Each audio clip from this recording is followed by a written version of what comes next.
demanded that the port be unconditionally surrendered to them, and they are not keen to resolve the matter. The Hadi side is also rejecting calls for allowing the Sana'a International Airport to reopen. Instead, they say all flights need to go through Aden, which they consider Yemen's sovereign airport.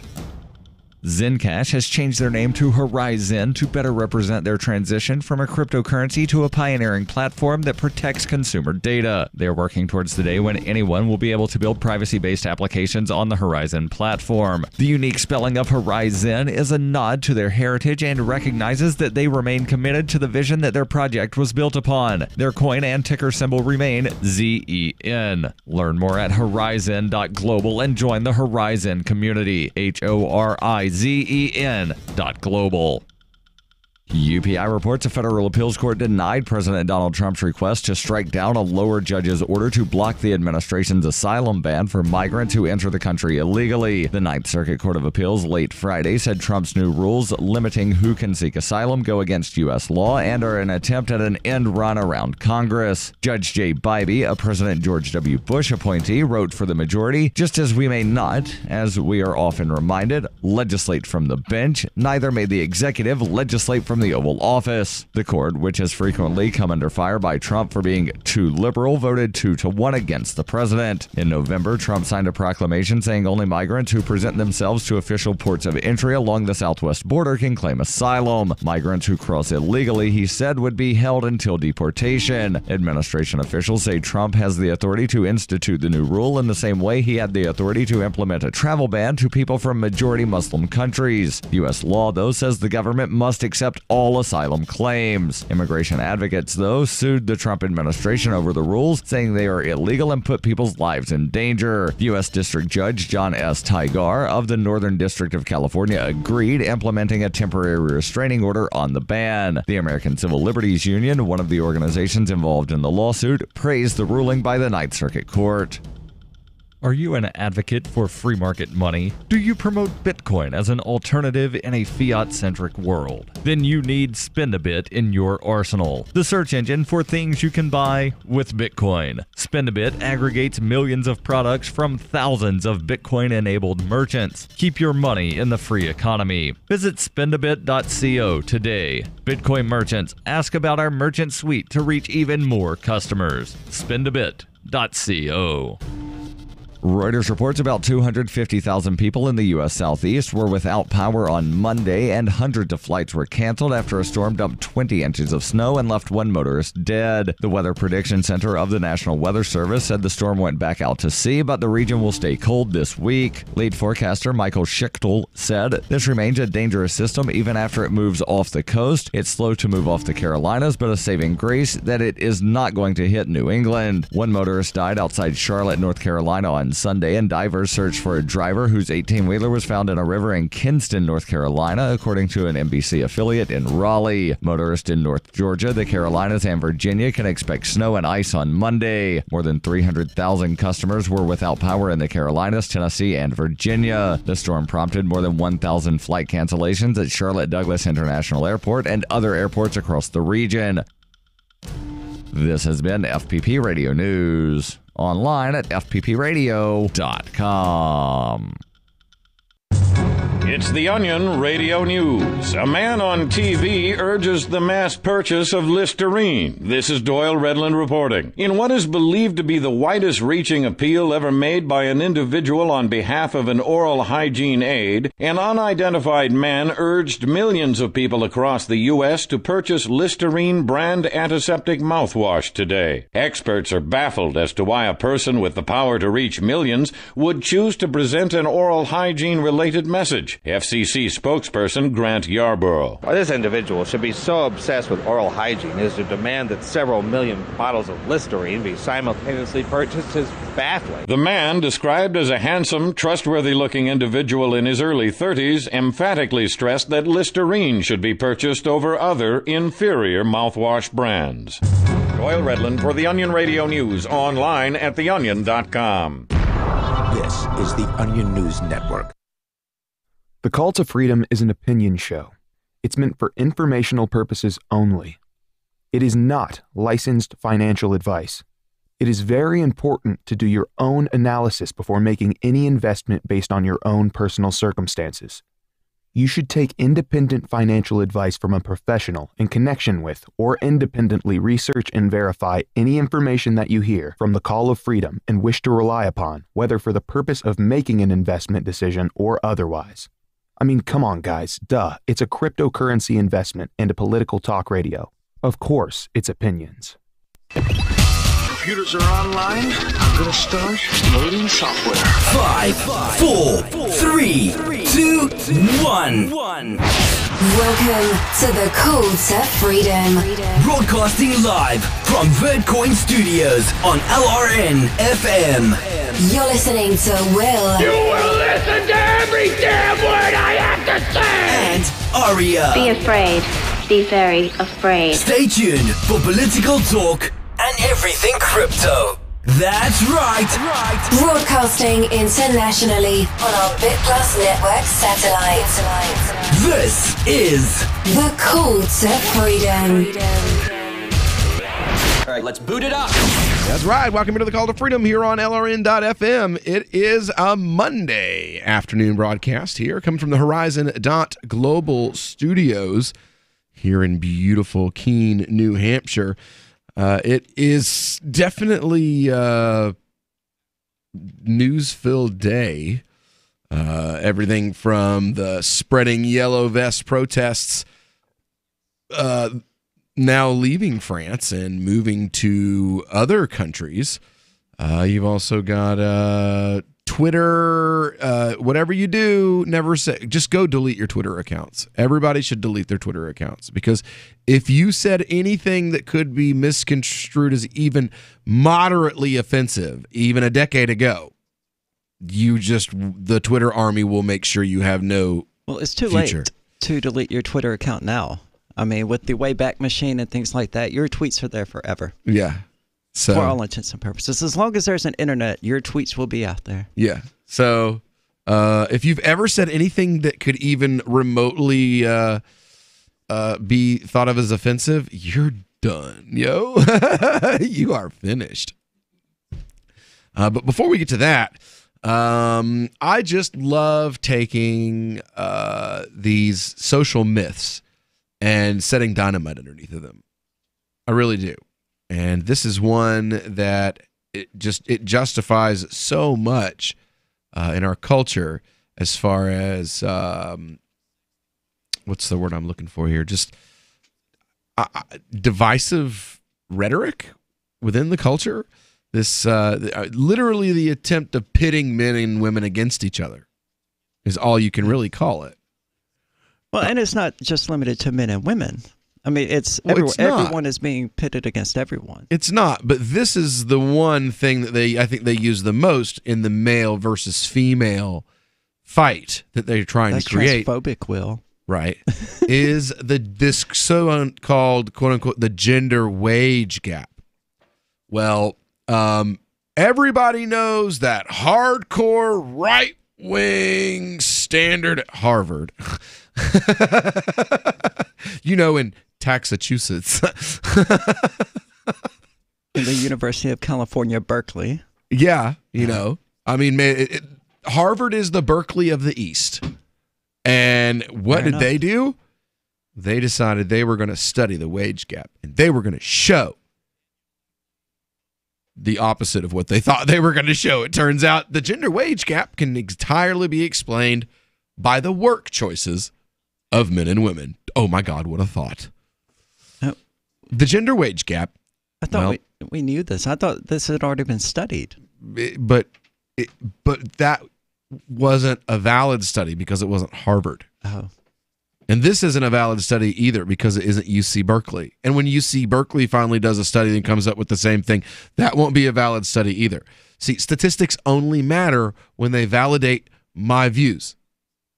Sounds about right. Situational Leninism at its best. Well, the gender wage gap, it's about as real as unicorns, and it's been killed more times than Michael Myers. The gender pay gap is worse than thought. Study shows women actually earn half the income of men, NBC announced recently in reference to a report titled, Still a Man's Labor Market. by the Washington-based Institute for Women's Policy Research, which found that women's income was 51% less than men's earnings. I like how they do. You heard that, right? The way that it was worded. Women's income, men's earnings. Just cute little way of, Anyway, the gender pay gap isn't what we think it is. What do you think of when you hear the phrase gender pay gap? Well, I think BS. I think of the article that I just saw recently about how women who take maternity leave for like 6 months or whatever only make 36% as much as men or something like that, or make 36% less. Yeah. So, I mean, technically they make more money and get a 6-month vacation. Yeah. So, I mean, if you're not getting paid for those 6 months and you still make, 64% of what men make, sweetie, you make more money than men. You make more money than men and you get a 6-month vacation. You worked half as long and you made more than half the amount of money. So yeah. I'm no expert. I only went to college and, passed calculus, but I'm pretty sure the math there does not work in your favor. Well, I didn't pass calculus, but I can do basic arithmetic. So, I know that 1 + 1 + 1 = 3, not 111. Yeah. I can compare two numbers and tell which one is bigger. I can. You know what? So can my 3-year-old. And she's a girl. I'd have to double check that math then. Right? Well, perhaps you think of a man and a woman who work exactly the same job at exactly the same place, but he gets paid more than she does. Look, if there are already federal laws on the books. If that was the case, there would be lawsuits everywhere. Because that's already against federal law, and people love using the law for that purpose. Yes, this sort of discrimination has been illegal in the United States since the passage of the Equal Pay Act in 1963. But that's not what is generally meant by the phrase gender wage gap. Instead, the commonly reported figure that a woman earns 80 cents for every dollar earned by a man is derived by taking the total annual earnings of men in America in a given year and dividing that by the number of male workers. This gives you the average annual earnings of an American man. Yeah, see, well, that's obviously flawed from the start. For real, yo. I've worked in factories. I've never seen a woman there on the line. I've seen them in administration as secretarial positions and payroll and things like that. I've seen them on the line. Okay, I'm not saying they don't. I used to drive. I literally used to drive a car full of women to a muffler factory in Loudon. I mean, sure, but for every one female, there's 7 or 8 men. Oh, definitely, yeah. They far outnumber them. And I don't see women out there working as plumbers, as construction workers. I mean, yeah, they exist, but again, it's that totally disproportionate representation among those jobs that are statistically and classically higher paying. I mean, you're not going to make the same thing doing the payroll for the construction worker that the construction worker is making, nor should you. No, that's not true at all. You're making almost as much as you're making more than the laborers, that's for sure. The people in the office. Well, see, that's why our economy is broken. Yeah, I used to work in a company in Florida that we did new installation for windows, and the ladies in the office made more than. They didn't make as much as the foreman, but they made more than a starting wage installer, and they definitely made more than laborers. Well, I mean, to be fair, they probably do have technical degree or some sort of college degree or thing like that. So, I mean, it does kind of make sense, but still, you only need one secretary for every 30 or 40 construction workers. Exactly. So there's a limited amount of that kind of work out there. So, you kind of got to... Yeah. Oops. But the funny thing that really hits me is that they never really take that into consideration. Anyway, when we get back here, we're going to continue on. We're going to talk about what they did in the Harvard study to come up with numbers that are actually logical rather than these loaded numbers that come back that, when you look at them, don't make sense. We'll get into that when we get back here on the Call to Freedom on LRN.FM. I love My Magic Mud. I drink a lot of coffee. I had stains on my teeth. Then I found My Magic Mud, and I was told it would remove stains. So I paid attention when I brushed the first time. My Magic Mud is black tooth powder, and the difference it made in my teeth in one application was noticeable. With 4, my teeth were as white as you normal folks out there. Please go to mymagicmud.com and buy a jar. There's 150 applications for $25. You can use Bitcoin, mymagicmud.com. This is Michael Dean from the Freedom Fiends. I've run websites since 1996 and have used over a dozen web hosts in that time. AgristHosting.com is the only one that hasn't broken my heart. Agrist Hosting's uptime and service is stellar, and their DDoS mitigation is the best I've seen. That's important because if you tell the truth in this world, you'll ruffle feathers. And some people will try dirty tricks to silence your voice. No matter what the haters hit us with, Agrist Hosting keeps our websites online. If you have a mission-critical commercial presence or a world-changing activism site, you cannot tolerate any skullduggery.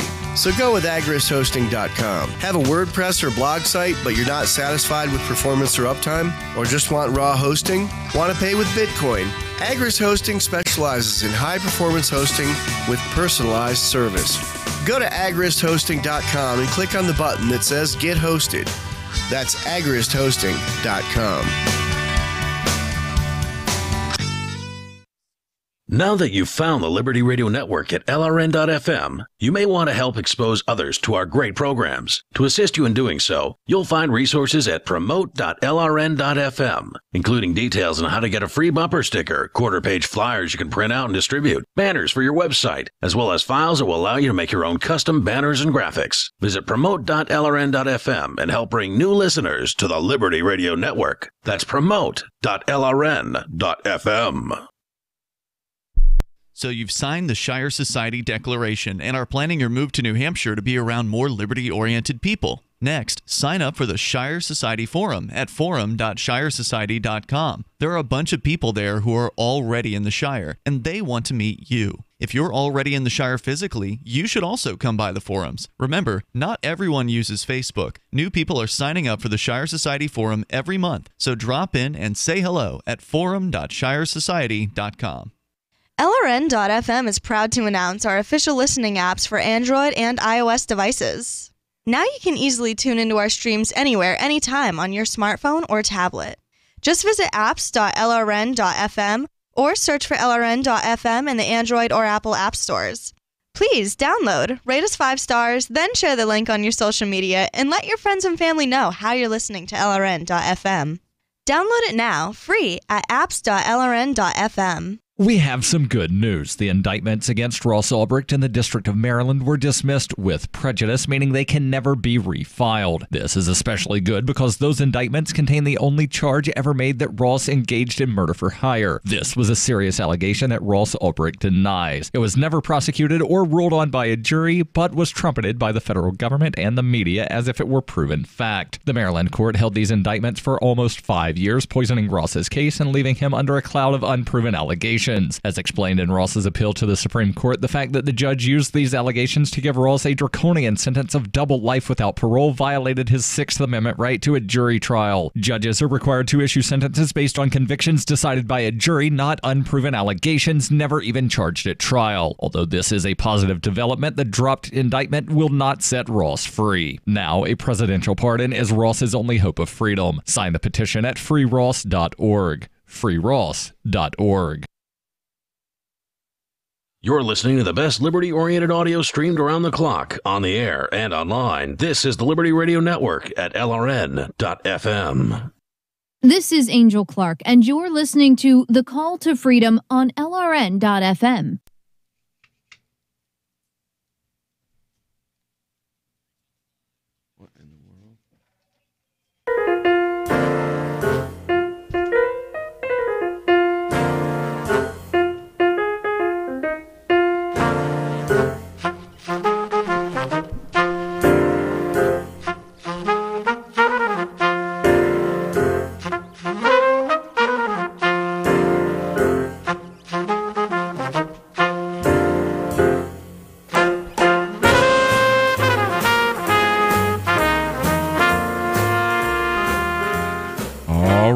welcome back into the Call to Freedom here on LRN.FM. We're broadcasting live from our Horizon.global studio here in beautiful Keene, New Hampshire. It's a beautiful day here in the Shire, nice and chilly. And we're talking about the gender wage gap and the fact that Harvard has done a study on it. And, well, bad news for third wave feminism. One of their favorite tools in the tool shed is just as rusty and dull as it always was before. I mean, I'm sure that won't stop them from using it every single time they get the opportunity, but, you know. No. But, I mean, it's the same thing with the right and immigrants. You know, they'll tell you, they'll be like, oh, well, this one immigrant was deported 9 times and then he raped someone. And it's like, oh, wow, you mean it's almost like he doesn't give a damn what the law is. So, but we made it illegal. We did. And you know what? I bet. So he can't do it. If you put a wall up, he totally wouldn't pay somebody to help him take one of the tunnels that comes into America from Mexico. You know, that would never, ever happen. No. All right. Well, we're talking about this Harvard study that was done. They're saying that the method, which you say and is obviously flawed from the beginning, is that you take all the money all the men in America made, and then you divide it by the number of men that work. God, I hope it's by the number of men that work. And the average annual women's earning, well, you do the same thing. And the annual women's earning comes at about 80% of the average annual men's earning. Presto. Gender wage gap. That's it, honestly. It's not much of a back of a cigarette box. It isn't much above back of a cigarette box stuff. That's totally unscientific. Yeah, I know. That's the point. This methodology takes no account whatsoever of a whole host of factors that might explain this discrepancy. It ignores the fact that, according to the Bureau of Labor and Statistics in 2017, men worked an average of 8.05 hours, and that was compared to an average of 7.24 hours for women. True, women are more likely to be raising children, taking care of elderly family members, or doing housework, leaving them with few hours in the day for paid employment. But this doesn't alter the essential fact that people working fewer hours, on average, can be expected to earn lower incomes on average. Yeah, what's the ratio there? About 83%, something to that effect, 86%. Well, this is... I mean, if it was just a matter of hours worked. You've got just over 3/4 of an hour more per day for men than women. So I don't know what that would change the percentage to. We're not... When they do these things, they're not exactly comparing apples to apples. There's differences in the type of work men and women do, which bears on their earnings a little bit, of course. BLS data shows that in 2017, 90% of child daycare service workers were female. And I can attest from experience, it's very difficult to get a job as a male. I'm sure it is. In child daycare work. The automatic assumption is that you're a weirdo, not just... You had a job opening? You know, like it's a recession. All the restaurant jobs in Florida are gone because they raised the restaurant minimum wage, and my other profession disappeared because there's no more new construction in Florida right now. So you had an ad in the paper? No, you're probably a weirdo. I mean, even if it's a legit reason, like, I don't know, say some guy likes playing with kids and wants to, work around children. What a concept. Who cares? What a concept. So, no, you can... Guys, men should be allowed to take care of kids to exactly the same extent as women. No, men only want to take care of kids if they're weirdo pedophiles. So we're talking about female privilege now. No, that doesn't exist. Clearly it does. Well, this is only one profession, so. Oh, okay. except for, teaching is another profession where women are preferred, particularly in pre-secondary. Well, bitch, I'm sure that guy working out there in 12-degree temperatures, 800 feet above the ground as a construction worker will gladly swap with the daycare worker. For real, yo. Especially if you can make the same amount of money. Yeah, take your ass up there and carry that steel beam. Don't forget your steel-toed boots. For real, yo. Because you're going to need them. They get really, really cold when you get up that high. And please be very careful. Stay clipped to the bar because the winds up there, they'll knock you right off. Yeah. Oh, goodness gracious. The highest percentage of any category. That the mean annual wage of a childcare worker is $23,760 a year. By contrast, just 2.9% of workers in logging were women. The lowest share of any category. The mean annual wage there, $42,000. Oh, so going out into a wood into the forest like a freaking lumberjack and chopping down trees pays better than sitting in a warm, heated room watching kids? Yeah, I'm wearing a Parker Pacific Logging and Construction jacket from Buckley, Washington. Matter of fact, if we hadn't... Well, they replant trees, so, that's why you support them. Had I not moved here, Washington was our next option. I'd have just went up there and worked in the logging industry or something, or cannabis. You look like someone who would be a logger. I know. Flannel shirt, beard. Yeah. Well, I grew up doing that kind of stuff, so, I know how to use a pneumatic log splitter, man. I have a cap somewhere in a box. I don't. From when my uncle owned a lumber mill in Central Florida back in the 50s and the 60s. I know how to chop wood in Skyrim. Right? You know what's funny? I was never allowed to use an axe as a child. My mom would not allow me to use an axe. So I learned how to split wood with a 15-pound hammer and a wedge. Because somehow it was safer for me. You see how skinny I am now? I've always been really... I'm heavy set now compared to what I was when I was that age. I was rail thin. The hammer weighed almost as much as I did. And somehow it was safer for me to swing a hammer that weighed a third as much as I did than it was for me to swing an axe. Because, I totally didn't break my ankle glancing off at the thing and almost crush my foot with the hammer one time. So, yeah. Anyway, when we get back here, we're going to continue on with this, and we're going to see what other professions are there major, major differences, not only in wages, but in what gender decides to take those jobs. When we get back here on the Call to Freedom on LRN.FM.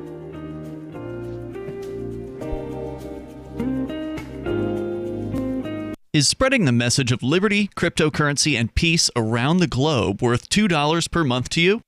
As you may already know, in addition to our internet feed, LRN.FM broadcasts on free-to-air satellite across North and Central America, as well as Sub-Saharan Africa. And we've been available on satellite for free 24/7 since 2010.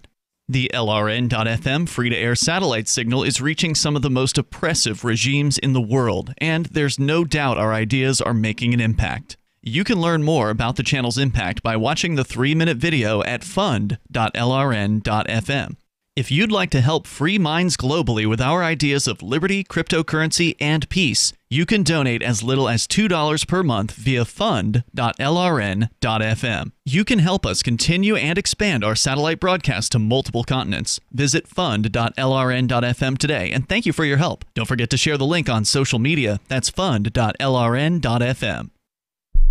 The new 4th edition of Healing Our World, The Compassion of Libertarianism, will take your understanding of liberty to a deeper level and has over 1,300 updated references, new cartoons, and a foreword by Dr. Ron Paul. With discounts for multiple book purchases, the 4th edition of Healing Our World is a great gift for the liberals, pragmatists, environmentalists, and Christians in your life who think libertarianism is cold-hearted. Get yours today at healing.freetalklive.com and use promo code FTL for a $5 discount. His name is Osimo. Honda has unveiled its new human-like robot that the team says is designed to run a non-competitive half marathon and then smugly brag about it afterwards. Project leader Kenji Saito calls the robot very aggravating, adding, quote, "We knew how to create a robot that could run great distances at high speeds. The challenge was to build a bot that would be impressed with its own minor achievement. The robot even believes it could run a full marathon if it wanted to, but it's just doing this to stay in shape and have some fun. If I wanted to, I probably could have played college football." Aiming to make the android as realistically human as possible, scientists installed sensors to register derisive comments and eye rolls from annoyed coworkers as genuine interest in its self-centered blathering. The team noted that the irritating robot could be useful in medical fields as well. Already, Osimo has pestered scientists into sponsoring it to run a 5K in Cape Cod this summer. To date, it's raised over $700 for leukemia research. This is the Onion News Network. There are lots of ways to listen to Free Talk Live. Our podcast has been around since podcasts began, and now the FTL feed is loaded with content besides our full show archives. Did you know that we make it easy for you to customize your podcast subscriptions? We have different feeds, one that includes only our full shows, one with just the Daily Digest, and one with just the Edgington Post. You decide what you listen to. It's quick and easy to customize your feeds at feeds.freetalklive.com. That's feeds.freetalklive.com. Since time began, tyrants have taken aim at personal liberties. Now there's a movie that aims back. The government has no more right to tell us what to put in our bodies than they have to take our guns or tell us what books we can read. 6 drug police were eaten by bears while raiding a marijuana farm. On your knees, you dirty hippie! Jesus. On your knees! What's the problem, officer? Today, many cops who enforce pot laws do so only because it provides them with cushy jobs, good benefits, and a chance to push people around. I was an undercover narcotics officer. The drug war is nothing but a farce. The Second Amendment says you gotta keep you and your gat intact. Guns and Weed, The Road to Freedom. A film by Michael W. Dean and Nima Vadadi. DVD available now at gunsandweed.com or on Amazon. That's gunsandweed.com. Makes the perfect gift. Remember, that's gunsandweed.com. Do you love Twitter? Make sure you favorite the LRN.FM Twitter account so you can receive our tweets at twitter.lrn.fm. That's twitter.lrn.fm. You're listening to The Call to Freedom on LRN.FM. تستمتعون إلى برنامج نداء للحرية مباشرة على LRN.FM.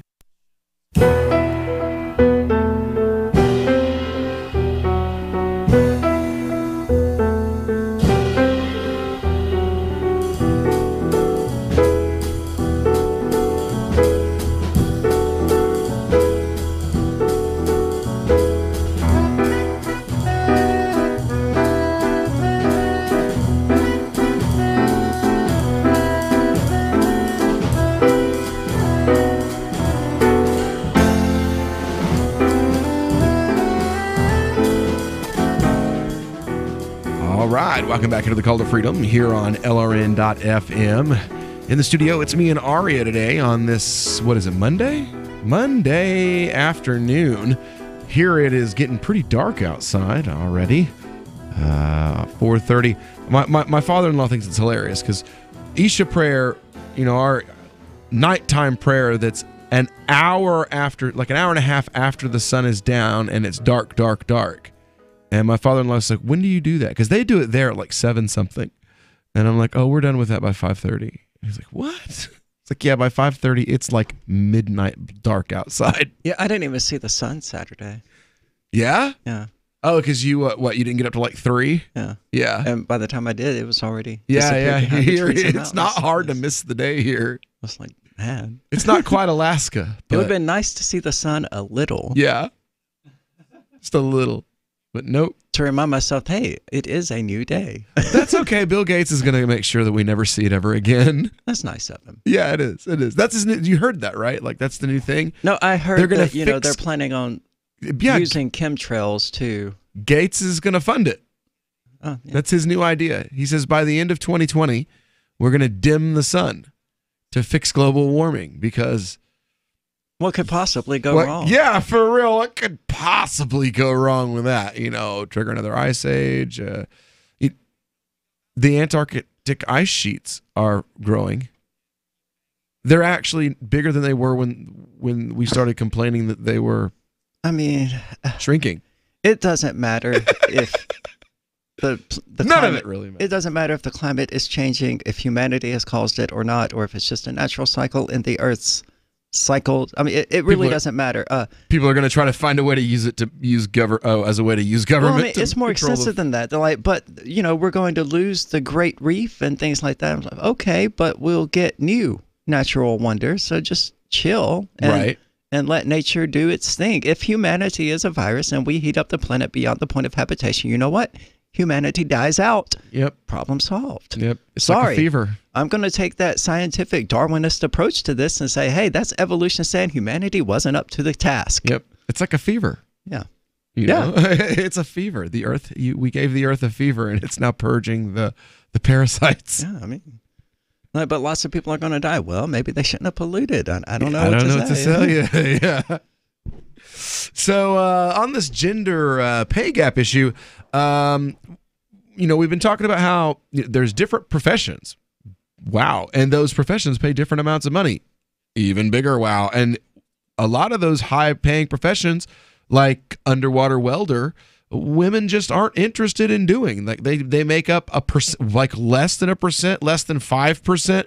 And it's not because you can't get a job doing it as a woman. They're just, I'm a guy and I'm not in any rush to go be an underwater welder. I had a friend who did it. It's a cold, horrible, extremely dangerous job. Not y'all do that, Well, I want to see my kids grow up. I could finish my training working on vehicles and I could be a mechanic for a living. I don't want to. Yeah. It's cold out there and working on vehicles sucks. I wonder if I will leave that to the men who don't mind putting up with that. I wonder how many male to female transgendered people are counted as men in the gender wage gap. Don't know.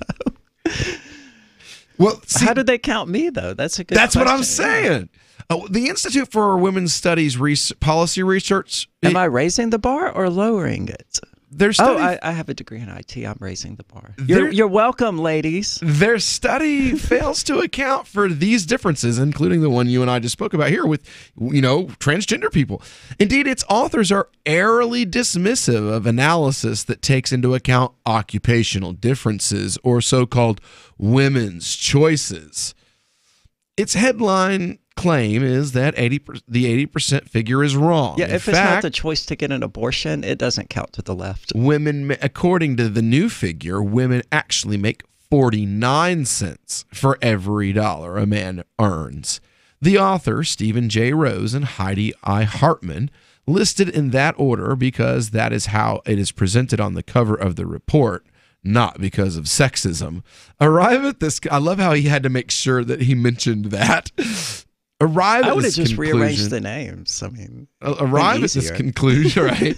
Arrive at this conclusion by taking a longitudinal data set from 2001 to 2015 and measuring the average annual earnings across the period for people who worked any amount during any of these years, and when comparing the overall averages for males and female workers, as well as for different subsets of men and women. Workers who were employed full-time for the entire 15-year period are lumped in with those who worked only part-time or occasionally, and rather than starting with an observation, quote, the 80-cent statistic, and examining possible causes, Hartman and Rose have simply assumed a cause, rampant sexism, and carried out a slightly grander version of the back of a cigarette box calculation to support it. This isn't how science works. This isn't how social research should be done. It's exactly the wrong way round.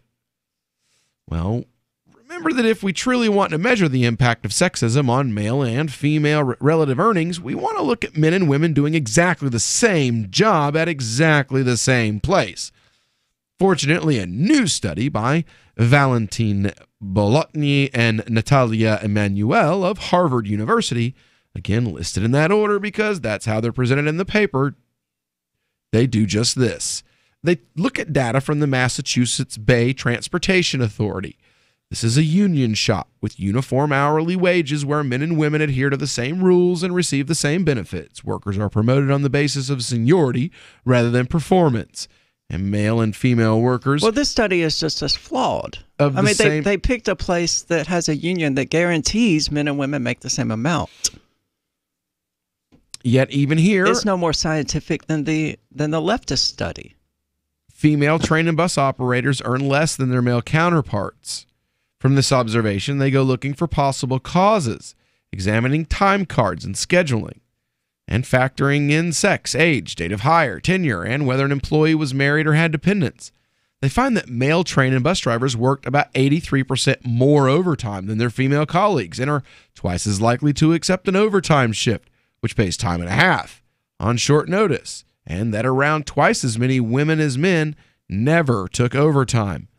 The male workers took 48% fewer unpaid hours off under the Family Medical Leave Act each year. I'm confused. Why are we looking at gross pay? Why are we not just looking at hourly wage to make these assessments? I mean, we could nip all of this in the bud by just going, okay, well, he makes $15 an hour, she makes $15 an hour. There's no wage gap because that's what a wage is. It's not about how much money you bring home. It's an hourly wage. What is your wage? If there's a wage gap, it means there's a difference between the amount you make per hour and the amount men make per hour. But that's not how they're doing it, though. They're adding it all together, and they're going, okay, men make more than women here. I know, but they're doing the same thing. I mean, they're aggregating men and aggregating women the same way. Instead of looking at and going, he makes $12 an hour, she makes $12 an hour, there's no gap. They're saying... They're going across. Yeah, they're going, well, he brings home $380 a week and she brings home $290 a week. Exactly. Yeah, but that's, I mean, you can look at the number listed right there by hourly rate and boom, done. But that's not, but then how can we, then we can't argue. True. Then who's going to argue about whether the math is right? But I mean, then we could have the honest discussion about whether men or women work more hours. That is basically what they're illustrating here, is that men work more hours and therefore they make more money, and that's not a wage gap, that's an effort gap. And we'll be back with more right after this. Cell 411 is a free app for Android and iOS that replaces government-controlled 911. Cell 411 allows you to preset a group of friends or private organizations to show up at any emergency. Cell 411 is a nightmare for the state because it proves their so-called services aren't needed. Cell 411 has had thousands of installs, and of course it's covered by the BIPCOT no government license. Cell 411 because your friends won't shoot you when you're in trouble. Without the government, who would build the emergency services? You and Cell 411. Get it today at getcell411.com. The Shire Free Church offers a sanctuary to those seeking an escape from state churches. The Shire Free Church is an interfaith, diverse group of people that may not share identical theological beliefs. As a member in or minister of the Shire Free Church, you are a sovereign individual and may be the faith of your choice. We don't claim to have all of the answers. We are open to all peaceful people. We want to learn from each other. What unifies the Shire Free Church and its diverse members is peace, love, and liberty. There are many paths to God, one for every individual. The Shire Free Church does not define a specific path beyond those parameters that must be your foundation. Peace as your way, love as your guide, and liberty as your light. Learn more at church.shiresociety.com. That's church.shiresociety.com. LRN.FM now has a Discord. Discord is a free text and voice chat platform, and we now have our own server with a bunch of channels at discord.lrn.fm. You can join other listeners as they chat about various things during our live shows, or anytime, day or night. Discord software is available cross-platform, so you can have it on whatever device you want and take your chats anywhere. Join our Discord at discord.lrn.fm. That's discord.lrn.fm. We've all heard about blockchain assets like Dogecoin, Ether, and Ripple. Bitcoin isn't the only player in the blockchain game any longer. And for those of us wondering how to get our hands on these digital assets, finally, there's a solution. Shapeshift.io allows you to buy and sell between your digital assets and Bitcoin instantly between your own digital wallets. I've used it with ease. Shapeshift.io. There's no account or email address needed. You send them the crypto you want to sell. They send back the crypto you want to buy. It's that easy. Shapeshift.io. The LRN.FM social media channels have been revamped. We've eliminated Facebook and focused on other platforms like Twitter and Mastodon, the decentralized alternative to Twitter. On our accounts, you'll find posts from multiple LRN.FM show hosts together in one place. Follow us on Twitter at twitter.lrn.fm, or better yet, move to the decentralized Mastodon social media platform at toot.lrn.fm, toot.lrn.fm. I think you'll like it. So the protection of life, liberty, and property is what the Free State Project is all about. But it's an effort to move 20,000 people who understand. It's about demonstrating to the entire country that, yeah, we can have a free market, a truly free market. Making it just a freer, great place to live. It's the world's largest voluntarist libertarian community, and it's only getting bigger. That's amazing, to be able to move to a place where other people passionately believe in being free and independent. What the Free State Project is managing to do, though, is to put their money where their mouth is. It's physically getting up across the country and saying, let's go someplace and let's demonstrate the power of these ideas. There's a lot of kind of philosophy that surrounds liberty. There's a lot of thinking about it and talking about it. But here in New Hampshire, people are doing it. 101 Reasons Liberty Lives in New Hampshire, a documentary by Free State Project Early Movers. Watch it free at 101reasonsfilm.com. 101reasonsfilm.com.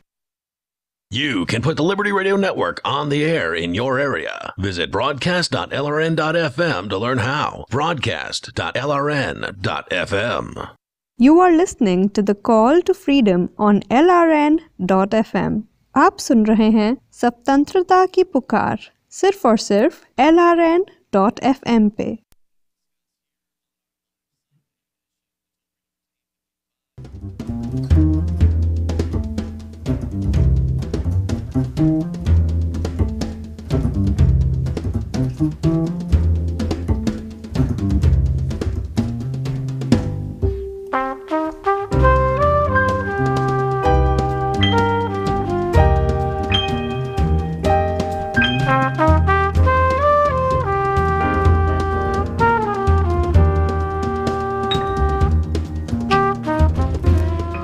All right, welcome back here to the Call to Freedom here on LRN.FM.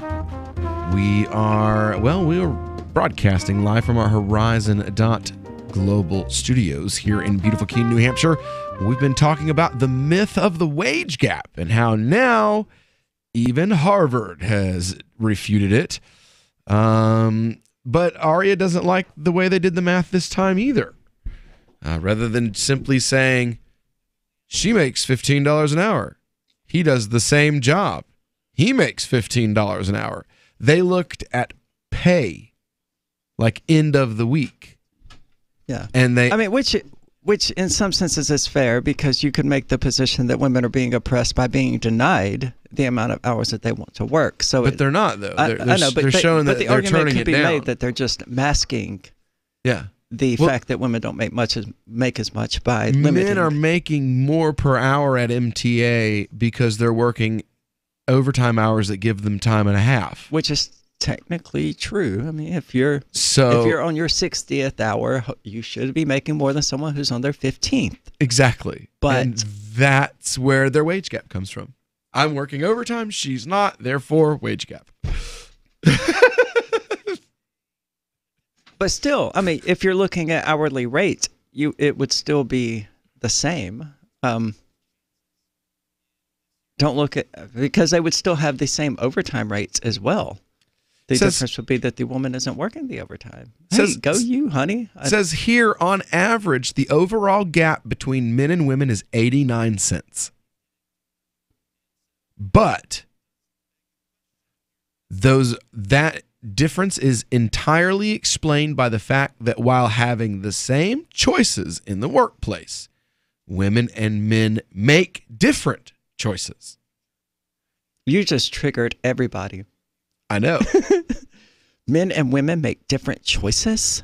The manager comes up. What kind of misogynistic nonsense are you talking about? The manager comes up to Bill and Sally and says, so we got some extra hours available tonight. We'll pay you time and a half if you want to work till 8 o'clock. And Bill says, I'll call my wife and see what I can arrange. And Sally says, I can't do that. I have to pick my daughter up at 3. Well, then Bill's going to make more money that week than Sally. I'm sorry. That's just the way it works. You know, but it does raise the question of why Bill isn't picking up the daughter so that Sally can stay there and work, you know? But again, that's a domestic partnership issue. It's nothing to do with wages. Bitch, you need to smack your husband around a couple of times. Don't smack your husband around because violence isn't an acceptable way to solve problems. But, you know, if you want to be treated equally and have your husband do equal work, don't get a husband, realistically. Right. Don't get married. Right. But that part aside, I mean, have a talk with him. But look, I don't make as much money as I want to make because I have to come home and take care of the kids. So why don't I come home from work tonight and your ass have dinner on the table?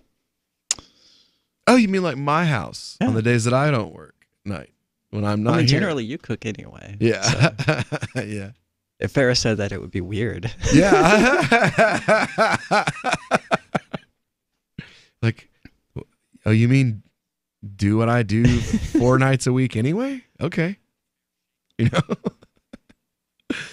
Well, you know what I'm wondering? I think a lot of it has to do with you've got a lot of single mothers, lots of single moms out there, so they can't work the overtime unless they get a babysitter. And you know what? Maybe they should have gotten an abortion. Babysitters cost so much money that you spend more.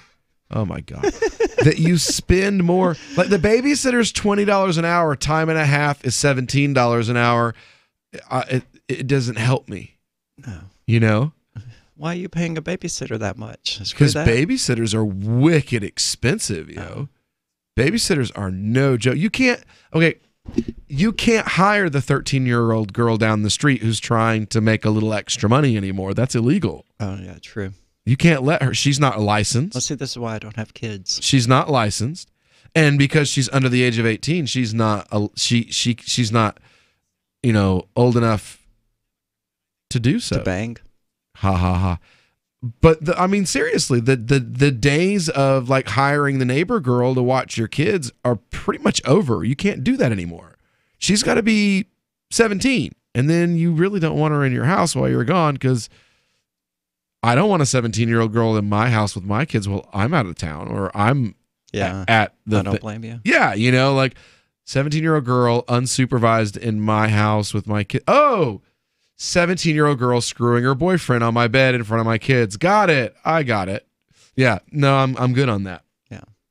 So that's one thing is we've changed the society, the nanny state. So you can't you can't get cheap babysitters anymore. You can't call your cousin and be like, can your daughter watch my kids for a little while so I can pick up some overtime hours?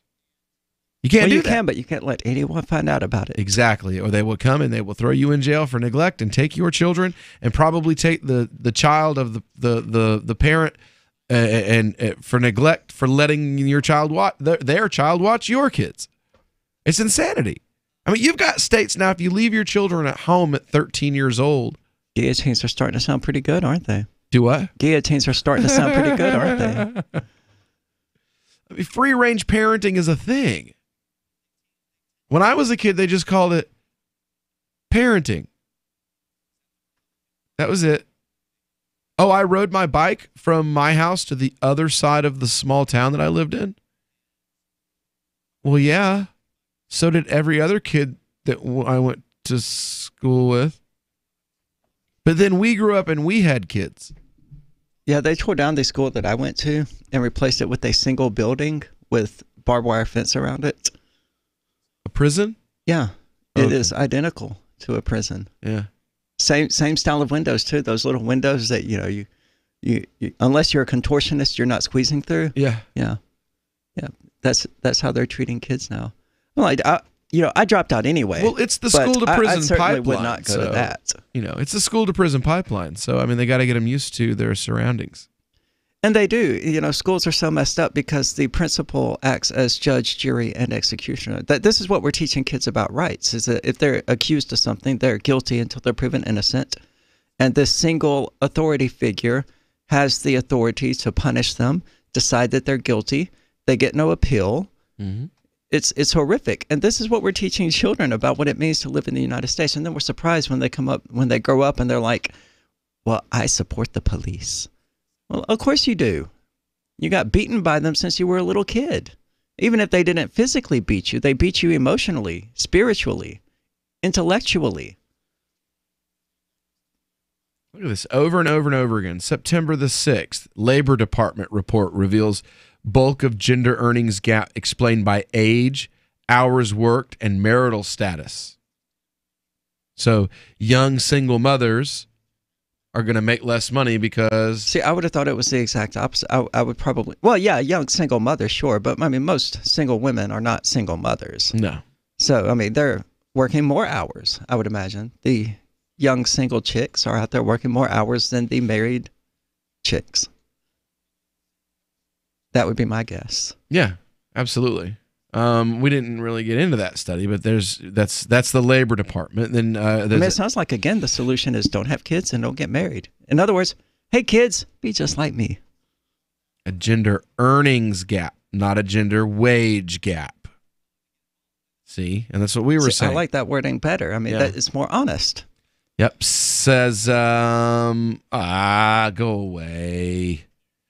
Full-time workers in 2017, women's median weekly earnings as a percentage of men. Single, divorced, separated, widowed, and no children, 94.2% earnings. Never married, 91.3%. Aged 16 to 24 years, 91.2%. 40-hour work week, 88.2%. The total for all women, 81.8%. Married spouse present with children under the age of 18, he dropped down to 79%. Married with the spouse present, none of these take into account single women with children. None of these studies take into account single women with children. Don't you think that's a pretty important demographic to cover? I mean, they are a pretty big demographic in the United States these days. If you're David, a few well-chosen words can help level the playing field with Goliath. I'm Holland Cook from survivalspeech.com. Recently, I saw a Yellow Pages ad for an appliance repair company, and the headline read, "Why wait for Sears?" If you're going to the Yellow Pages, the Dead Sea Scrolls of advertising, you're ready to buy right now. So this is an attention-grabbing message. And how about the plumber whose radio ad says, "Call by noon Thursday, and we'll be there Saturday at no extra cost"? Smart guy. Most plumbing firms give their crew the weekend off. This one gives them Sunday and Monday off. In the words of a respected advertising executive, cut to the chase, make it quick, and tell me exactly what you can do for me, especially if you're looking for work. For more tips on critical communication skills for the way things are now, hit survivalspeech.com. I'm Holland Cook. Imagine someone in your community getting in their car, turning on the radio, and hearing the Liberty Radio Network. You can make that vision a reality with your own micro radio station. Visit broadcast.lrn.fm to learn how you can put our programs on the air in your area. You can have LRN.FM running around the clock, and you can even add in your own local shows. Building a radio station is simple, but programming isn't. That's where LRN.FM comes in. Learn more at broadcast.lrn.fm. That's broadcast.lrn.fm. When you hear the word lobbyist, you probably think about greedy corporations, but not all lobbyists are the same. Some are fighting for the freedoms you hold dear. Liberty Lobby LLC is doing just that in New Hampshire, working hard to represent you, not some special interest group. You can help by going to libertylobby.info, where your contribution will give us the tools we need to ensure that your voice is heard. Visit libertylobby.info today to find out more. More of the Call to Freedom is coming up next, live after the news on the Liberty Radio Network at LRN.FM. From Keene in the Shire, the Liberty Media capital of the world, this is Daryl W. Perry, host of FPP Radio News for Monday, December 10th, 2018. Silver is trading at $14.52 per ounce. Gold is valued at $1,245 per ounce. Zen is trading at $5, and the average price of Bitcoin is $3,579. Antiwar.com reports Yemeni peace talks in Sweden did not collapse despite threats by pro-Saudi forces to resume their attacks, and on Saturday the Shiite Houthi movement made multiple proposals, including the formation of a transitional government including all parties. This proposal has been on the table for years and was expected to be the result of the Yemen war at any rate, given President Hadi's term in office ended several years ago. Despite this, Hadi's side quickly rejected the proposal, saying the problem is the continued existence of the Houthis, not of Hadi's rule. The Houthis are also trying to resolve the ongoing attacks on Hodeidah by proposing the area be declared a neutral zone. This is something UN officials have also proposed for a while. Hodeidah is a vital site for importing food. The Hadi officials seem to be resisting this as well. Previously, they had demanded that the port be unconditionally surrendered to them, and they are not keen to resolve the matter. The Hadi side is also rejecting calls for allowing the Sana'a International Airport to reopen. Instead, they say all flights need to go through Aden, which they consider Yemen's sovereign airport.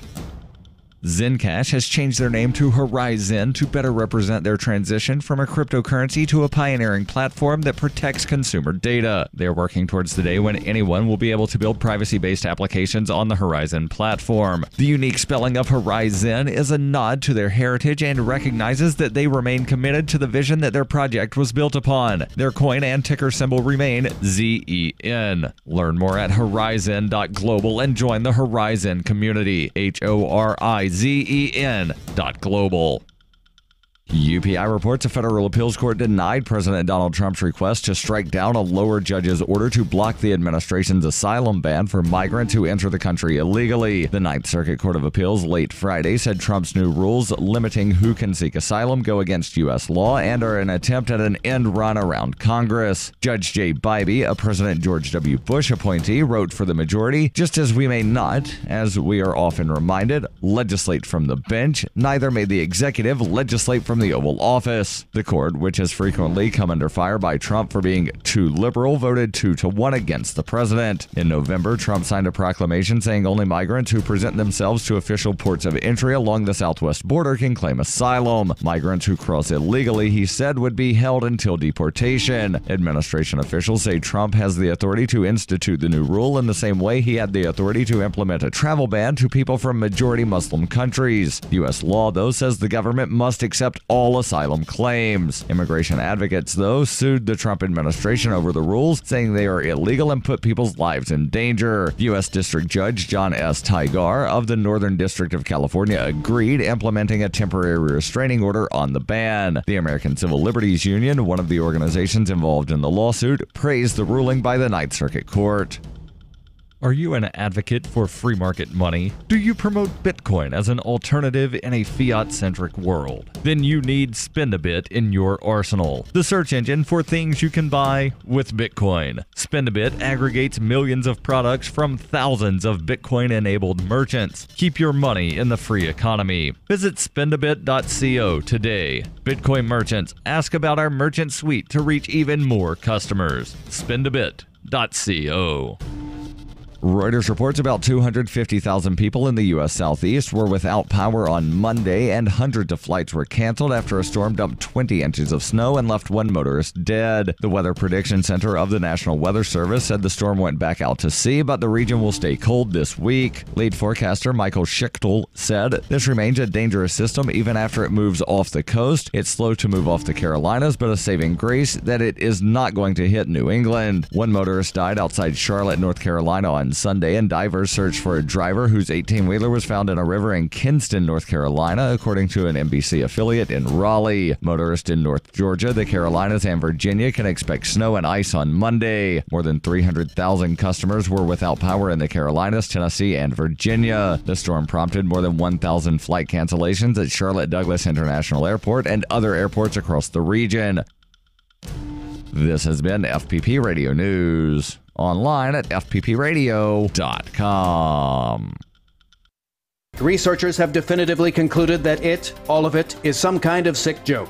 The Princeton study suggests that the entirety of existence, including time, marriage, migratory patterns of birds, continental drift, life itself, photosynthesis, human society, and the changing of the seasons, are all part of a massive, twisted ruse orchestrated by a spiteful cosmos. Look at you morons, taking this stupid video for your pointless newspaper. Everything's a joke.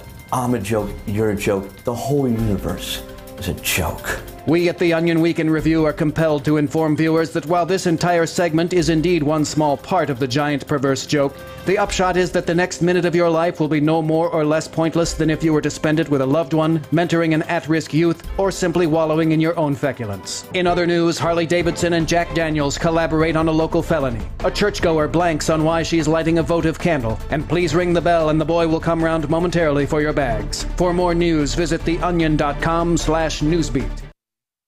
The Call to Freedom is an opinion show. It's meant for informational purposes only. It is not licensed financial advice. It is very important to do your own analysis before making any investment based on your own personal circumstances. You should take independent financial advice from a professional in connection with or independently research and verify any information that you hear from the Call of Freedom and wish to rely upon, whether for the purpose of making an investment decision or otherwise. I mean, come on, guys. Duh. It's a cryptocurrency investment and a political talk radio. Of course, it's opinions.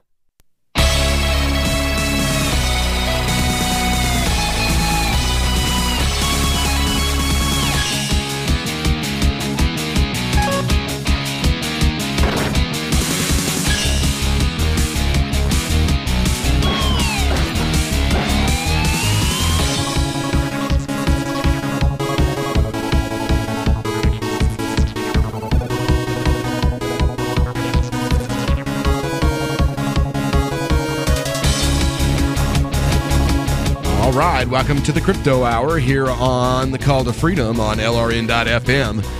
Brought to you by the Motion Project over at motionproject.org. It is another beautiful day here. We are, well, I'll tell you what, man. This my kids do this. Drives me absolutely bananas. The whole, what is it? The gamer videos where they listen to these idiots. You know, like this guy here from Unspeakable Gaming. This thing is on my television at home every time when if my sons are by themselves in the room, this crap is on every time that I come in there. I'm like, oh, what are you doing? Oh my God, this is mindless. Like, why don't you go play? Why don't you go play with a toy? Go do something. And they're like, no, we want to watch this guy. Do underwater Minecrafting. Well, I mean, to a certain degree, I get it, because I like watching Let's Play videos of like randomized Zelda and things like that. But that's because I can't be bothered to play the original Zelda randomized because crap can be hidden anywhere. Yeah. You know, that's the point. And I don't want to go through burning every single bush, bombing every single rock, trying to find that one place the game decided to hide the silver arrows. So it's more convenient to just watch someone else do that because they cut out all the crap of running around bombing every freaking rock. Yeah. But for something simple that's structured and not intentionally random, just play it myself, you know? Right. Well, 50 billion hours of gaming were watched on YouTube in the last year. That's with a B, folks. 50 billion hours. Video service has its biggest year to date in terms of gaming content. Fortnite accounts for 4 of the top 5 trending videos. When it comes to YouTube, gaming just had its biggest year yet. That's according to YouTube Gaming's global head of gaming and VR content and partnerships, Ryan Wyatt, who discussed the video site's performance with VentureBeat? VentureBeat. No. VNUTRE. Oh. Yeah, exactly. I thought Venture at first. I was like, oh, whoa. At the Game Awards last week. We have 200 million logged-in users watching gaming content every day, Wyatt said. We've been excited with some of the products we're rolling up. We crossed a big milestone where we hit 50 billion hours of gaming watch time in the last 12 months. Wyatt also discussed YouTube's top trending gaming videos, a list of 10 clips ranked based on a formula accounting for views, shares, comments, likes, and other unspecified metrics. A full... if you're not playing a rogue or a roguelike or, a randomized game, what I don't get the point. I keep coming back to that, Like, I understand watching someone play Binding of Isaac or something that's randomly generated like that can be interesting, that's difficult, that you don't necessarily feel like going through and banging your head against the wall for that one little morsel of chocolate that's buried somewhere in there. Yeah.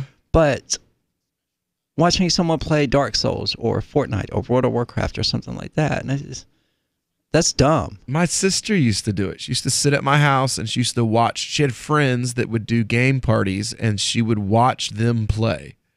Well, I mean, at least they're there physically playing. No. She was at my house in Tennessee. Oh, so she didn't go to the party. She just... No, they were all... It was like one of them is in Texas. Okay. One of them is in here. One of them's there. Well, I've participated in those before, but I was usually one of the ones playing the game. She was there to laugh and make jokes, I guess. Make fun of them. Well, local multiplayer is dead. Yeah. That sort of thing is about all you can get now. Done. Yeah. But, on that note, you can play NES over the internet now. Regular NES? Uh-huh. Oh, that's awesome. That's how me and a friend of mine in Mississippi still play. We'll boot it up and play some Double Dragon or something. Oh, that's awesome. Over the internet. Yeah, it's great. Love technology. Well, let's see here. A full half of the list was made up of Fortnite videos from content creators and influencers rather than Epic Games. The remaining videos included 2 official Nintendo trailers, Bethesda's Fallout 76 Smash teaser, Brothers Ultimate, right? Activision's Call of Duty Black Ops 4 multiplayer reveal trailer, and a BuzzFeed video of police officers trying to play Grand Theft Auto 5 without breaking laws. I can see why that was on there. Yeah. From my perspective, a big part. Oh my God. Can right? we watch that? Yeah, I've not seen it yet, but I have to see it now. That is the kind of gameplay thing that I like watching on YouTube. All right. It's like people doing and saying interesting things that are just out of the ordinary. Yeah. I can get on board with that. Old people play. The old people do, where they get like 80-year-olds. And they react to things? No, they get 80-year-olds to play like Fortnite. Free experience. Yeah. Go get them. Yeah, I mean, that's basically what they do, is they sit there, is they go, what's this? And people just laugh because... It would totally be worth it to go back to Mississippi and get my grandmother to play Grand Theft Auto 5. Oh, I just love... put it on YouTube. They've also got the ones that I would like make the money back to get Grandpa Stoned videos too. They have a lot of those. There are a ton of like get stoned. Old people try marijuana, old people try LSD, old people try mushrooms, and it's just videos of like there's like these 5 old people that like they get them to watch music, like modern music videos, and so like when the black girl's doing the thing where the butt's clapping and everything, the old guy's like, hey, like that. Makes me feel like a young man again. Yeah. And the old women are just like, oh my God, children, watch this. So but children are in this. Children, right? Children are in this. What are you talking about? So those are hilarious. All of the old people videos, and now they have the kids react too. So they like feed kids food from. My kids love those, where they feed the kids food from like China and Thailand, and like they eat elf snout. All of those are things that an ordinary person can't just do. Yeah. But an ordinary person can boot up Minecraft, can install Fortnite. Yep. I don't know why you would want to, but you could. I wouldn't give my computer... I don't hate myself or my computer enough to install Fortnite to it. Says from their perspective, according to Wyatt, a big part of it is that all the videos showed, they're really wide in diversity. Have you ever heard of Mega Man 2.5 though? Like some enterprising individuals took the original NES Mega Mans and they added a fake third dimension to them, and they mixed up all the different bosses and levels and stuff like that. It's totally free. It's awesome. Wow. Works with the control and everything. Download it. Go download it, people. Mega Man 2.5. It's great. Says here, it's great gameplay, it's trailers, it's a bit of both the creator and the publisher community. It's a good mix, and it speaks to the diversity of content on the platform. When it wasn't reflected in the list of trending videos, Wyatt said is one prominent trend he sees in the growing mobile gaming of YouTube of late. And the story, for some reason, ends there. Well, instructional videos, that's also a place Yes. that Let's Play serves really well, because you have really complicated games like Civilization 5, Stellaris. Well, Civilization 5 isn't that complicated. Disgaea, and other really complicated games that, you may have a question, and generally the Twitcher or YouTuber will stop to answer your question. If they don't know it, they'll experiment and find out. Very, very true, very true. And I love walkthrough videos. That's the one that was another one that wasn't mentioned. Just give me. Are you a cryptocurrency advocate? The Crypto Tip is the ideal outreach tool to help new people discover cryptocurrency. It's a printable business card-sized tip that you can give to service providers, preferably in addition to a good cash tip. When the server scans the QR code, it'll bring up an explanation of cryptocurrency, how to install a wallet, and allow them to claim the tip. If they don't claim the crypto, you get your tip refunded to you after a time period you specify. Plus, if they do claim the tip, you get an email alert. Create as many tips as you want at cryptotip.org. That's cryptotip.org. Join Daryl W. Perry on Peace, Love, Liberty Radio as he brings you news, views, and opinions while promoting the ideas of peaceful interaction. You blow up a hospital, you're in violation of international humanitarian law. You are in violation of the law of war. From the military, quote, every violation of the law of war is a war crime. And I've had people jump on me for saying that blowing up a hospital in Kunduz, Afghanistan, that was being operated by Doctors Without Borders, I've had people jump on me for saying that's a war crime. Damn right it's a war crime. You blew up a hospital. I think every person, from the guy flying the airplane, to the guy that gave the order, to the guy above him, all the way up to Barack Obama, need to be held accountable for their war crime. And I'm not going to shut up about this until something happens. Peace, Love, Liberty Radio, online at fppradio.com.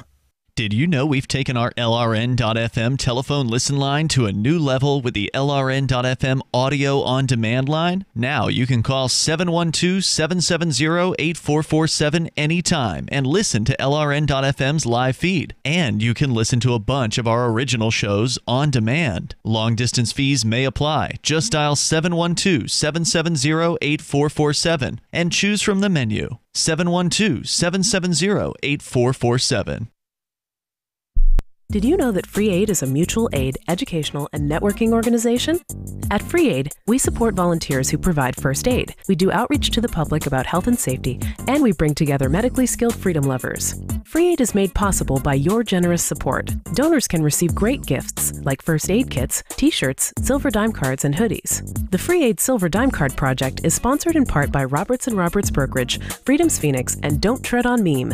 Visit fr33aid.com. Some of you asked, and now we've delivered. LRN.FM's live Keene, New Hampshire studio shows are now streamed in HD on Twitch. Visit our channel at twitch.lrn.fm and give it a follow. If you have Amazon Prime, you get one free subscription on Twitch. If you use it on our channel, Twitch will give LRN.FM a monthly piece of your Prime subscription cost. So please watch, follow, share, and subscribe to twitch.lrn.fm. That's twitch.lrn.fm.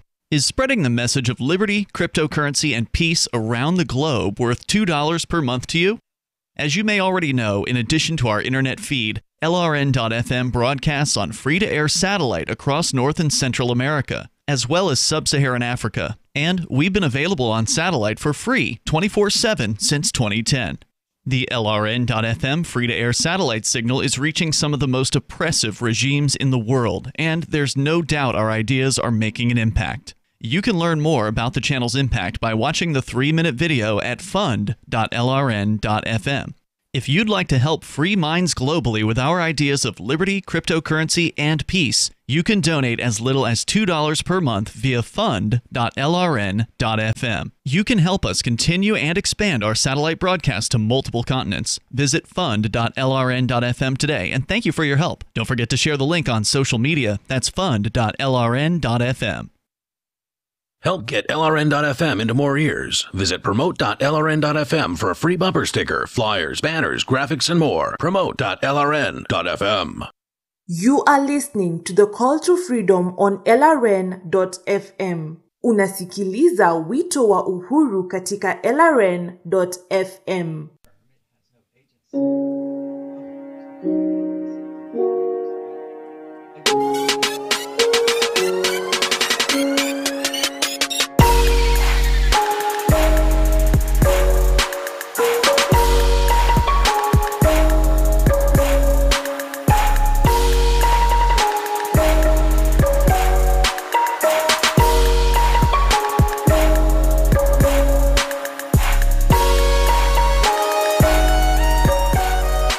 Welcome back here to the Crypto Hour here on the Call to Freedom on LRN.FM. We've been talking about the 50 billion hours of gaming that has been logged, and I think that the old USA Today, they've got the answer as to why. Well, I don't think they do, but I think they do at least.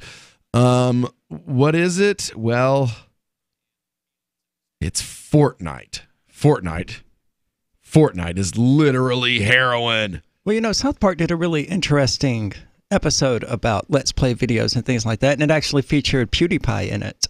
And the entire basis of the episode was that, you know, older people just don't get the entertainment of the younger generations. And they never have. No. It's always been that way. And I don't get sitting around watching people play Minecraft and Fortnite and things like that, but I don't really have to get it, I guess. No. Oh, well. But it is dumb. And if that marks me as one of those old fuddy-duds, so be it. Well, I will listen to my 90s era rock music, and you can get... Yeah. This is 3 weeks in a row now that gaming addiction has made national headlines. It's like the new Ebola. It's the new terrorism. It's the new romaine lettuce. It is. It's the new romaine lettuce. Let's see what the USA Today folks have to say about it. Parents are becoming increasingly concerned that their kids are actually addicted to the game, and now the experts are weighing in. Dr. John Godin of the Royal College of Psychiatrists discussed the issue with Channel 4, saying in part, quote, "I've had patients who find it hard to go to school because they want to be on their PlayStation. They want to be gaming, but the bigger question of whether games like Fortnite are addictive has not been agreed upon within the medical community." You know what? I really don't want to go to work. I would really prefer to sleep. I must be addicted to sleep. Oh, I would rather sit at home and play video games. When I was a teenager, if I had my choice of going to bed or going to school, I would have went to bed. I must have been addicted to sleep. You know what? If I was asked, would you rather screw your girlfriend or go to class? I would rather I must have been addicted to sex. Yeah, it's not because school sucks. When you give a kids, they're like, I'd rather be on my PlayStation than at school. Well, you know, there's the novel idea right there. It's have school more interesting. Make education more interesting. Yeah. I mean, how hard could that really be? And it's not hard for homeschooling and private schools and things like that. They don't care to. Yeah. But yeah, I mean, our kids' curriculum is wicked hard, and we don't play around. My kids learn a foreign language. My kids memorize Arabic poetry. My kids memorize Quran. They memorize sayings of the Prophet. And that's Mondays. You know, that's Monday. My kids do geography. They learn maps and compasses and they learn geography. My kids, and they're first and third grade. They learn, their times, one's in 3rd grade, so it's time for times table memorization and division. He's learning that.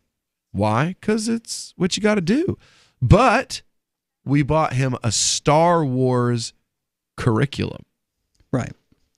So my son is totally digging learning his multiplication tables because he's multiplying 5 droids times 5 droids, and 4 BB-8 units times 7 BB-8 units. He's digging it. It's fun for him. He's got his English and reading and composition. It's all Star Wars based. So he's making up stories in the Star Wars universe because he likes Star Wars. Well, I learned to read and write from playing video games. I was able to read and write before kindergarten. And it was because of games like Ultima Exodus, Dragon Warrior, RPGs that forced me to learn how to read because my parents goes, you're going to stop asking me every 30 seconds what that says. So, my boys, their curriculum's not easy, but we still try to find a way to make school challenging and interesting. Give them something that they enjoy. Which is another problem not with public very good schools. They're dumb. Yeah. Well, and we also look at it. There was never a point I wasn't ahead of the rest of the class, and I didn't give a crap. At the madrasa outside of the Grand Mosque in Istanbul, there was a sign across the top of the door, and it said, "We will never try to force a bird to swim or a fish to fly." Yeah, I've seen that. And that's kind of what we do with the boys. I know Jalal's not really good at memorizations. He's just not. But he's, maybe he will be later. So we try to find other stuff like that he can do. He's got really good penmanship. He may be a calligrapher one day. For a little guy his size, he's got good penmanship. He may do calligraphy. He may not do memory, but Shuaib is good at it, and we feed it to him like candy because he's good at it, and he likes the praise that he gets out of it. So what a concept that you would do stuff to make school where kids are learning and happy. And that they wouldn't. Well, even then, my kids would rather be playing their PlayStation. Oh yeah, would you rather do your Star Wars math homework or play Minecraft? Play Minecraft. That doesn't mean he's an addict. It means that he's a kid. He would rather. No, but there are games like Civilization and things like that that could actually teach them arithmetic and planning and strategizing and organizing and things like that. I'm not talking edutainment games like Mario teaches typing or whatever. Yeah. But really teaching games. Real teaching games. Yeah. Actual games that have complications and many factors that have to be analyzed and studied and thought about and reacted to. Yeah. It works, evidently. Chess is great for exercising people's intellectual abilities. Let's see what the other henny pennies at USA also have to say. The World Health Organization does list gaming disorder in their 11th revision of the International Classification of Diseases. However, it is still being researched, and the NHS in Great Britain won't necessarily pay for treatment. Louise Theodosio from the Royal College of Psychiatrists also told Channel 4 that the issue is still being studied, but also said in part, quote, "So what we know is that for some people, gaming can be very addictive and can be very difficult for them to stop doing. But is the addiction specific to Fortnite? The consensus of the experts is no. There's nothing specific about that game. But gaming in general, that is still being studied." All right. So I don't know if I would disagree that there's nothing about Fortnite that makes it especially addicting. I've never played it. I have no intention of playing it. But, there are certainly games out there that utilize basic psychology to trick people into playing more. And from what we've talked about regarding Fortnite here on this show, it does reward people for playing longer, which, is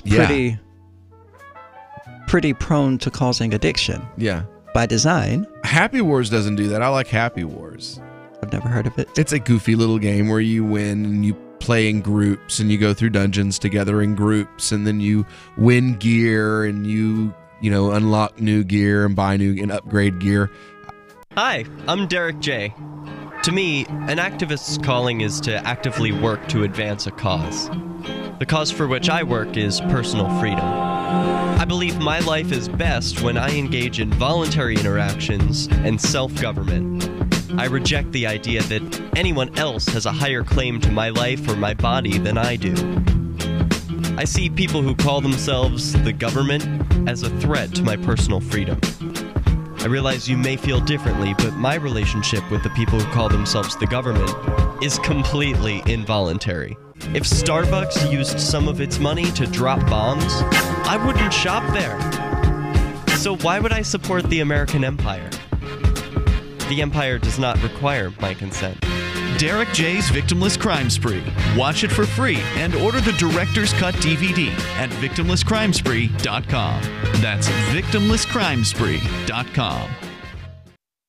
There are basically two types of advertising, direct response and branding. Radio's great for direct response with its low cost to listener ratio, but audio can't be beat for branding, which is a longer term endeavor. You want to be the first thing that someone thinks of when they think about your product or service. If you have a local business that you want kept top of mind in your community, call the station. If you need national reach, Free Talk Live's got around 200 radio stations, millions of monthly listening sessions, can suit all budgets, and if we don't think we're right for you, we'll tell you.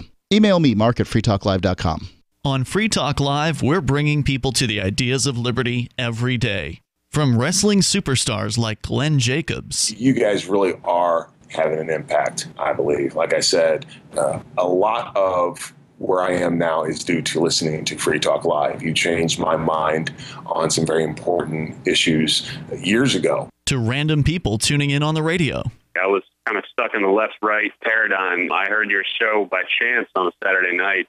From there, I went on, joined the Free State Project, and become an amplifier. So, I mean, that's really the reason why I amp is because I know that if it wasn't for you guys being on as many stations as you are, I never would have found the ideas of liberty. Your amp will directly change more lives by getting Free Talk Live in front of people looking for talk radio online and on the air.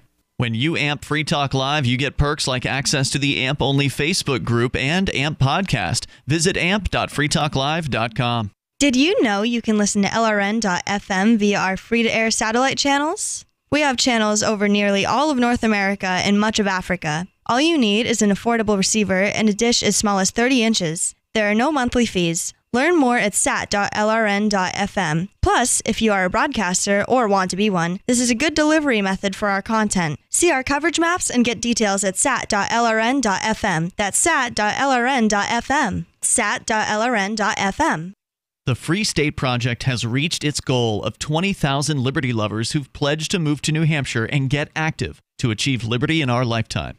Perhaps you're trying to figure out what part of New Hampshire should be your destination. If so, consider Keene. You'll find more than 150 reasons to move to Keene at move.freekeene.com. Keene is famous for its historic, publicity-generating activism, as well as being the liberty media capital of the world. It's home to freekeene.com, New Hampshire's destination for liberty activism, news, and opinion. For years, we've been compiling over 150 reasons to move to Keene at move.freekeene.com, where you'll learn about some of what's happening here and what makes Keene a great place to live. If you love liberty, you'll probably enjoy anywhere you end up in the Shire. But do your due diligence first. Please visit move.freekeene.com for the full list of over 150 reasons to move to Keene. That's move.freekeene.com. Some of our live shows are streamed in HD on Twitch. Please follow and share at twitch.lrn.fm. That's twitch.lrn.fm. You are listening to The Call to Freedom live on LRN.FM.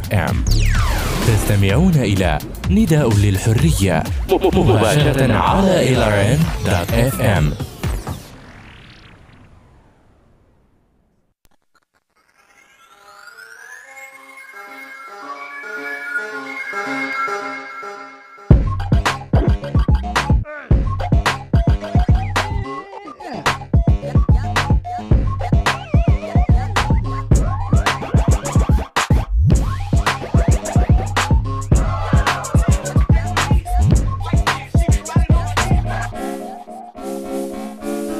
All right, welcome back into the Call of Freedom here on LRN.FM. It's our Crypto Hour brought to you by the Motion Project over at motionproject.org. And Fortnite is literally heroin, according to the USA Today. Henny Penny or something we should actually worry about? What do you think, Arya? I think it's Henny Penny. To me, it's just nonsense. I think they were so close to getting rid of it. All they had to do was replace heroin with Hitler. And there would be no more Fortnite. Fortnite Michigan is mom- misogynistic, racist, cis, hetero, patriarchal, capitalist nonsense. Done. Bye, Fortnite. Bye, Fortnite. Michigan mom Debbie Vitney, she said in an article that her son Carson, 17, is logging 12 hours a day of Fortnite. Okay, so she His wrote an article grades- about how she sucks at parenting. His grades have nosedive, and teachers are complaining that he's falling asleep in class. Does this bitch know what a parent is? We'd made some progress in getting him to cut down his Fortnite hours and get better sleep, but he's slipped back into his old habits. You know what Whitney would make said. more progress? A hammer. I've never seen. Well, yeah, but this is the new generation of parenting where you have to treat your kids like they're adults. And I would You don't get to be but see in the and I would agree with that, but before you do that, you have to lay the groundwork to have them have the discipline needed, the emotional you stability. have to treat kids like they're adults. Yeah, once you've prepared them to act like adults, but not before that. You have to you don't treat get to kids- skip that step. But that's just it, though, is the modern parenting jargon skips that step. I love talking to the modern peaceful parenting movement. I love talking to those people because I'm like, what are you going to do?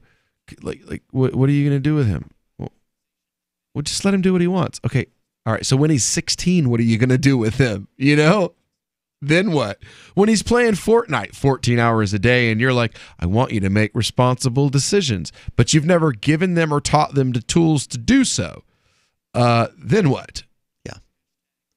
Then what? Oh, then we get to watch the slow or possibly quick demise of society. Oh, wait, we're watching it now because we've already been doing this for 2 generations. And because we have an article written by a woman who talks about how bad of a parent she is without ever actually blaming herself and she taking totally responsibility does. Yeah, for it. This is so Fortnite's fault that I didn't raise my son properly. I don't know why society lets things like this happen. Fortnite should be banned because I might have to actually be like a parent. People ask, what about parenting? This is the author. Right. Well, I have 3 daughters, and one is absolutely hooked on Fortnite.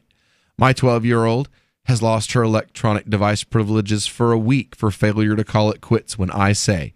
She's been threatened, yelled at, badgered, and the Wi-Fi's been cut to the whole house more times than I can count because of that game.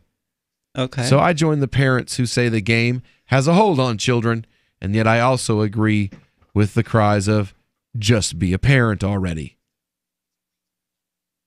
But I mean, clearly she doesn't. If those measures are not solving the problem, then those measures aren't solving the problem. You have to approach this from a solution-oriented perspective. You can't just go, okay, well, my kids are playing too much Fortnite, nip the Wi-Fi in the bud. Okay, sure, that will eliminate the Fortnite problem, but it won't eliminate the core problem, which is disobedience and a lack of discipline, a lack of self-discipline. Those are things that have to be addressed, whether Fortnite is there or not.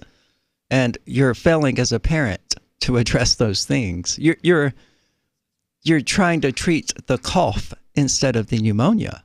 Yeah. Treat the pneumonia. Send that bitch out.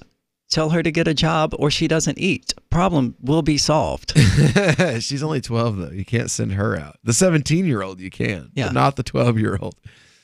She's like, I have 3 kids. Wait, you don't. My 3 Okay, kids. you can't send the 12-year-old out, but you can say, okay, you do these 3 hours of chores every single day, or bitch, you don't eat. Still solving the problem. 3 hours may be a bit extreme for someone who's 12 years old, especially 3 hours a day. But I mean, there are still ways that she could achieve. Whatever these things. happened to homework? Do kids not get homework anymore? Is that like I a hope thing of the not. past? Homework should be absolutely abolished and destroyed. I didn't do that crap. We were tasked at one point in U.S. history to memorize all of the U.S. presidents, their political parties, and the years in which they were in office. It was the dumbest assignment I've ever received in a public school, and it has some pretty good competition. I didn't do it because I have really small handwriting, so I just took like an inch-long strip of paper and wrote all of the information down and just sat there using it in class. But other kids did. They wasted night after night after night memorizing this crap while I played Final Fantasy IX. So screw you guys. You're dumb. You didn't learn anything from that. I learned how to get around stupid restrictions and how to not waste my time. You learned, I don't know, what did you learn from memorizing the presidents? Because you couldn't name them now. You couldn't name the years they were in office now. You couldn't name their political parties now. So what did you learn from that idiocy? Nothing. Nothing. It was pointless memorization. If I want to memorize something, I will memorize a chess opening or something like that, something that I would find useful, not all the U.S. presidents. But, I value my time more than that. I mean, just because the school administrators told me to jump didn't mean I was going to. Right.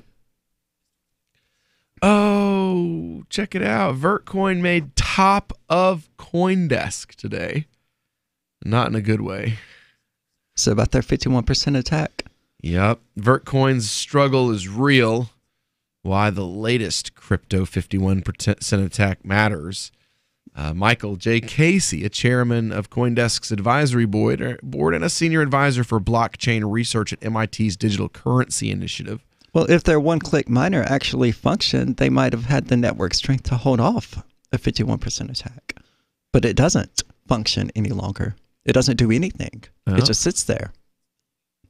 You may not have heard about Vertcoin, a crypto project designed to curtail concentration in mining power in the interest of broad-based participation. But if you care about security, decentralization, and open access for cryptocurrencies, then questions raised by a recent breach of its blockchain will matter to you.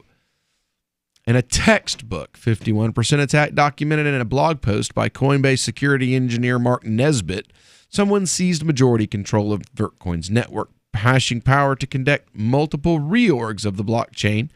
The attacker essentially rewrote part of the ledger's history and then, using their dominant hashing power to produce the longest chain, convinced the rest of the miners to validate this new version of the blockchain. With that, he or she could commit the ultimate crypto crime, a double spend of prior transactions, leaving earlier payees holding invalidated coins. It was a painful blow for Vertcoin's passionate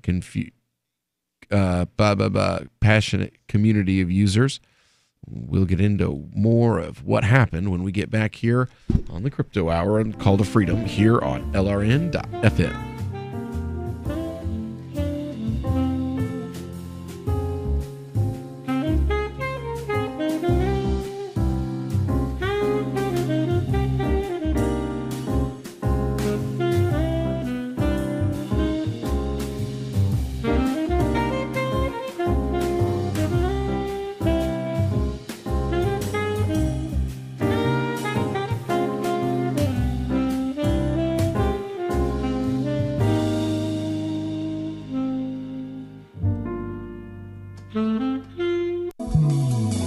Your Family Today tip is brought to you by Nesquik. Try Nesquik 4-packs, perfect for lunches and great for kids on the go. Look for it in the juice aisle.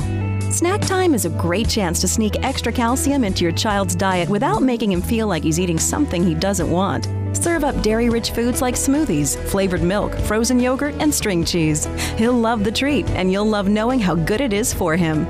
For more tips like these, visit us at parenthood.com/yourfamilytoday. This is Michael Dean from the Freedom Fiends. I've run websites since 1996 and have used over a dozen web hosts in that time. AgoristHosting.com is the only one that hasn't broken my heart. Agorist Hosting's uptime and service is stellar, and their DDoS mitigation is the best I've seen. That's important because if you tell the truth in this world, you'll ruffle feathers. And some people will try dirty tricks to silence your voice. No matter what the haters hit us with, Agorist Hosting keeps our websites online. If you have a mission-critical commercial presence or a world-changing activism site, you cannot tolerate any skullduggery. So go with agoristhosting.com. Have a WordPress or blog site, but you're not satisfied with performance or uptime? Or just want raw hosting? Want to pay with Bitcoin? Agorist Hosting specializes in high-performance hosting with personalized service. Go to agoristhosting.com and click on the button that says Get Hosted. That's agoristhosting.com. Now that you've found the Liberty Radio Network at LRN.FM, you may want to help expose others to our great programs. To assist you in doing so, you'll find resources at promote.lrn.fm, including details on how to get a free bumper sticker, quarter-page flyers you can print out and distribute, banners for your website, as well as files that will allow you to make your own custom banners and graphics. Visit promote.lrn.fm and help bring new listeners to the Liberty Radio Network. That's promote.lrn.fm. What do you shop for that you could otherwise buy at Amazon? Pretty much everything, right? Amazon has competitive pricing and they deliver, and that's a big plus. If you could plan ahead in your shopping, would you be interested in saving up to 33%? There's a catch. You have to do your shopping in Bitcoin. But imagine those savings. It's like a huge raise. All you have to do is go to saveitpurse.com. We've saved thousands, and you can too. Plan ahead and save. Saveitpurse.com. LRN.FM is proud to announce our official listening apps for Android and iOS devices. Now you can easily tune into our streams anywhere, anytime on your smartphone or tablet. Just visit apps.lrn.fm or search for LRN.FM in the Android or Apple app stores. Please download, rate us 5 stars, then share the link on your social media and let your friends and family know how you're listening to LRN.FM. Download it now, free at apps.lrn.fm. We have some good news. The indictments against Ross Ulbricht in the District of Maryland were dismissed with prejudice, meaning they can never be refiled. This is especially good because those indictments contain the only charge ever made that Ross engaged in murder for hire. This was a serious allegation that Ross Ulbricht denies. It was never prosecuted or ruled on by a jury, but was trumpeted by the federal government and the media as if it were proven fact. The Maryland court held these indictments for almost 5 years, poisoning Ross's case and leaving him under a cloud of unproven allegations. As explained in Ross's appeal to the Supreme Court, the fact that the judge used these allegations to give Ross a draconian sentence of double life without parole violated his Sixth Amendment right to a jury trial. Judges are required to issue sentences based on convictions decided by a jury, not unproven allegations never even charged at trial. Although this is a positive development, the dropped indictment will not set Ross free. Now, a presidential pardon is Ross's only hope of freedom. Sign the petition at freeross.org. freeross.org. Love what we do? Please help support our international satellite channels at patreon.lrn.fm. That's patreon.lrn.fm. This is Angel Clark, and you're listening to The Call to Freedom on LRN.fm. You're too slow.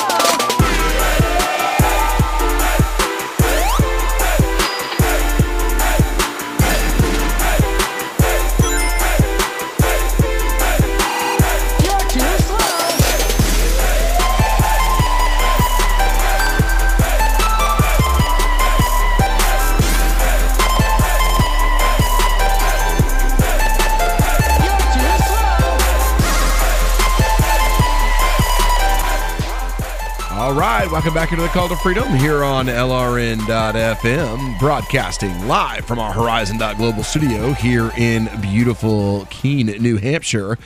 And, well, Vertcoin, what's Vertcoin trading at right now? Like a penny? I'm not sure. I'm not either, but they got hit with... track it anymore. Oh, yeah, I do. 25 cents. Oh, 24 cents. Oof. Let's see here. Says that with a bear market in cryptocurrencies happening currently, they've been posed with a challenging question. Was their constant commitment to maintaining the competitiveness of affordable general-purpose mining equipment worth it? Is their otherwise laudable goal of democratized mining only creating an untenable security risk? Not surprisingly, critics, including many Bitcoin maximalists, see the affair as a nail in the coffin for Vertcoin and other such projects. These ASIC... Yeah, but Bitcoin has exactly the same problem. The only difference would be that it takes a lot more hash power to control 51% of the Bitcoin network. Yeah. But it has exactly the same problem because it doesn't actually solve the problem of the Byzantine fault tolerance. Explain to the audience what the Byzantine fault tolerance is. Well, it's basically this idea of you have X number of people. Some of them are bad agents. You know, some of them are going to lie. They're going to use deception and things like that to cheat the system. And the problem arises because it has to do with generals in the Byzantine Empire trying to work out when to attack a city to make sure that it succeeds. It's long and boring and technical, but basically it's a question of trust. How do you trust that something is actually secure or safe? And the idea is that, you know, if 51% of the generals are good and you have enough of those generals, then you'll be okay. The attack will succeed. But you can't control how many of those bad generals bring in other bad generals, I guess, is what I'm getting at. And the existence of 51% attacks proves that, you know, because that was the whole idea behind it. Well, we have all of these people agreeing on what is a valid transaction and what isn't. So we win. On average, we win. We've solved it, except they clearly haven't because 51% attacks still exist. And they still happen on blockchain technology that is utilizing exactly the same technology that Bitcoin itself is using. The difference is that Bitcoin is larger, so it's cost prohibitive. I do like this. Vertcoin is a passionate... But it wasn't always cost prohibited, and that's why Bitcoin has block size definitions. I do like the way that this is described here, though. It says, Vertcoin is a passionate community of users led by a dedicated, decentralized team of developers, the antithesis of last year's money-grabbing ICO issuers. For 4 years, they've defended their ASIC-resistant algorithm as a way to avoid the industrialized concentration of Bitcoin and other proof-of-work currencies. It's all true. That's why we had them as sponsors. These ASIC-resistant projects' algorithms are designed to ensure that powerful rigs running expensive, uniquely designed application-specific integrated circuits, or ASICs, have no advantage over those with graphic cards, or GPUs, a widely available, more affordable processing unit that can be used for gaming consoles and other purposes. The problem, according to the critics, is that if mining's relatively cheap and can be employed by simply taking a machine that's currently doing one thing and having it doing something else, it's easy for an attacker to deploy enough hashing power to seize control of the network. Do they not realize how Bitcoin started? There were no ASICs when Bitcoin was worth a penny. There were people with GPUs mining it. They get that right. They're essentially criticizing Vertcoin for not being as old or as valuable as Bitcoin. As a Breaker Mag headline declared, quote, Vertcoin's greatest strength seems to be a fatal flaw. There's still a case for ASIC resistance, yet there's still no slam dunk argument in favor of ASIC dominant cryptocurrencies. Has there been a 51% against Ravencoin yet? Not that I'm aware of. By any measure. But, I mean, that's because it's worth like, what, 3 pennies? True. Well, no, Verge got hit with a few of them when they were down around 3 pennies. But they did attract a lot of attention to themselves as well. They were the dancing pink elephant out in the They suit. were. Out in the Oh street. my God, it was bad. Like, hey, everybody, look at us. Oh, they looked. By any measure, concentrated ASIC-led mining powers foisted centralization around a few big players, which not only raises the risk of 51% attacks by any of those large operators on their own or in collusion, also puts them in a role as de facto gatekeepers. That violates the anti-middleman objectives of cryptocurrency and blockchain and technology generally. And it proves that the Byzantine fault tolerance problem remains unsolved. I mean, if they can conspire together to rewrite the transaction history, that's the 51% problem. Yep. Look at how Bitmain has, with varying success, periodically used its position as the dominant provider of Bitcoin mining hardware to manipulate the market and force its interest on the wider community.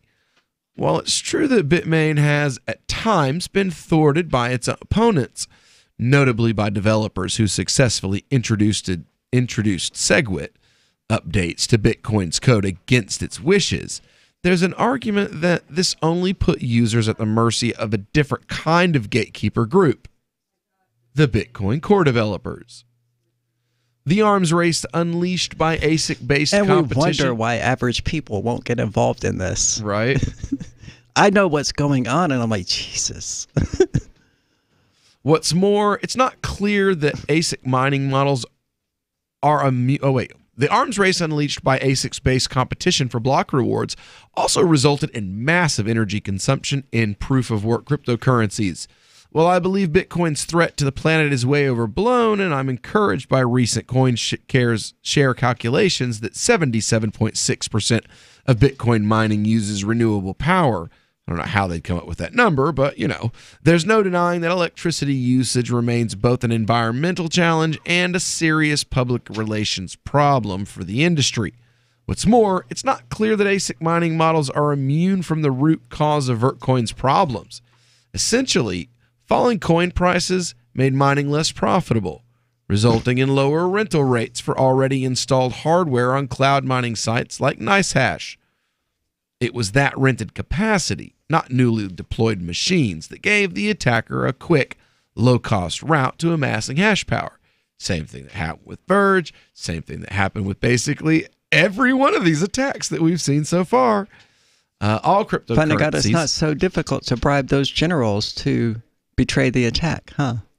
All cryptocurrencies, both ASIC-resistant and ASIC-allowing versions, have seen their mining rental rates fall as crypto assets markets have collapsed. That's put a big pool of installed ASIC capacity at attackers' disposal, undermining the argument that ASIC coins are protected because their rigs are more expensive to acquire and deploy than general-purpose GPUs.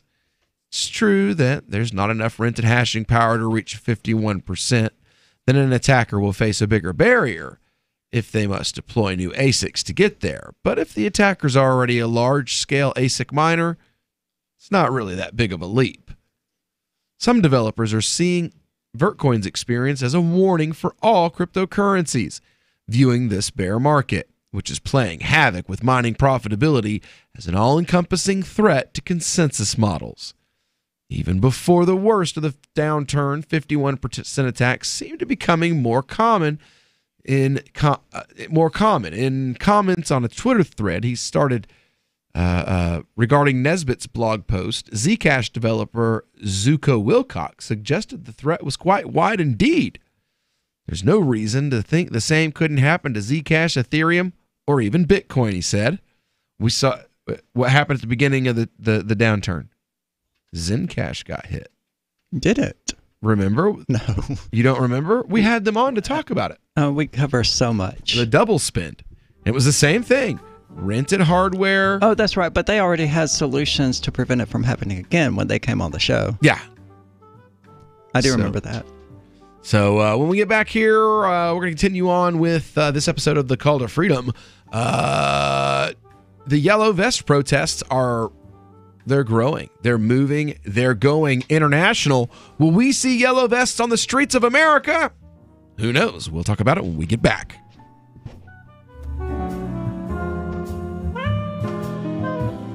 Is spreading the message of liberty, cryptocurrency, and peace around the globe worth $2 per month to you? As you may already know, in addition to our internet feed, LRN.FM broadcasts on free-to-air satellite across North and Central America, as well as Sub-Saharan Africa. And we've been available on satellite for free 24/7 since 2010. The LRN.FM free-to-air satellite signal is reaching some of the most oppressive regimes in the world, and there's no doubt our ideas are making an impact. You can learn more about the channel's impact by watching the 3-minute video at fund.lrn.fm. If you'd like to help free minds globally with our ideas of liberty, cryptocurrency, and peace, you can donate as little as $2 per month via fund.lrn.fm. You can help us continue and expand our satellite broadcast to multiple continents. Visit fund.lrn.fm today, and thank you for your help. Don't forget to share the link on social media. That's fund.lrn.fm. There are lots of ways to listen to Free Talk Live. Our podcast has been around since podcasts began, and now the FTL feed is loaded with content besides our full show archives. Did you know that we make it easy for you to customize your podcast subscriptions? We have different feeds, one that includes only our full shows, one with just the Daily Digest, and one with just the Edgington Post. You decide what you listen to. It's quick and easy to customize your feeds at feeds.freetalklive.com. That's feeds.freetalklive.com. Looking for a great real estate investment? Consider New Hampshire, which is ground zero for the Liberty Movement. Your first call should be to Mark Worden from Porcupine Real Estate. He's more than just a real estate agent. He's your New Hampshire concierge. Where are the best places to live? Do you want farm, city, the burbs, or forest? Do you want a duplex or multifamily building so that renters pay your mortgage? There are homes in all price ranges in New Hampshire, and Mark can help with financing too. Invest in liberty and property. Mark Worden can help. PorcupineRealEstate.com. More of the Call to Freedom is coming up next, live after the news on the Liberty Radio Network at LRN.FM. From Keene, the Shire, the Liberty Media capital of the world, this is Daryl W. Perry, host of FPP Radio News for Monday, December 10th, 2018. Silver is trading at $14.52 per ounce. Gold is valued at $1,245 per ounce. Zen is trading at $5, and the average price of Bitcoin is $3,579. Antiwar.com reports Yemeni peace talks in Sweden did not collapse despite threats by pro-Saudi forces to resume their attacks, and on Saturday the Shiite Houthi movement made multiple proposals, including the formation of a transitional government including all parties. This proposal has been on the table for years and was expected to be the result of the Yemen war at any rate, given President Hadi's term in office ended several years ago. Despite this, Hadi's side quickly rejected the proposal, saying the problem is the continued existence of the Houthis, not of Hadi's rule. The Houthis are also trying to resolve the ongoing attacks on Hodeidah by proposing the area be declared a neutral zone. This is something UN officials have also proposed for a while. Hodeidah is a vital site for importing food. The Hadi officials seem to be resisting this as well. Previously, they had demanded that the port be unconditionally surrendered to them, and they are not keen to resolve the matter. The Hadi side is also rejecting calls for allowing the Sana'a International Airport to reopen. Instead, they say all flights need to go through Aden, which they consider Yemen's sovereign airport. Zencash has changed their name to Horizon to better represent their transition from a cryptocurrency to a pioneering platform that protects consumer data. They are working towards the day when anyone will be able to build privacy-based applications on the Horizon platform. The unique spelling of Horizon is a nod to their heritage and recognizes that they remain committed to the vision that their project was built upon. Their coin and ticker symbol remain ZEN. Learn more at horizon.global and join the Horizon community. HORIZEN.global.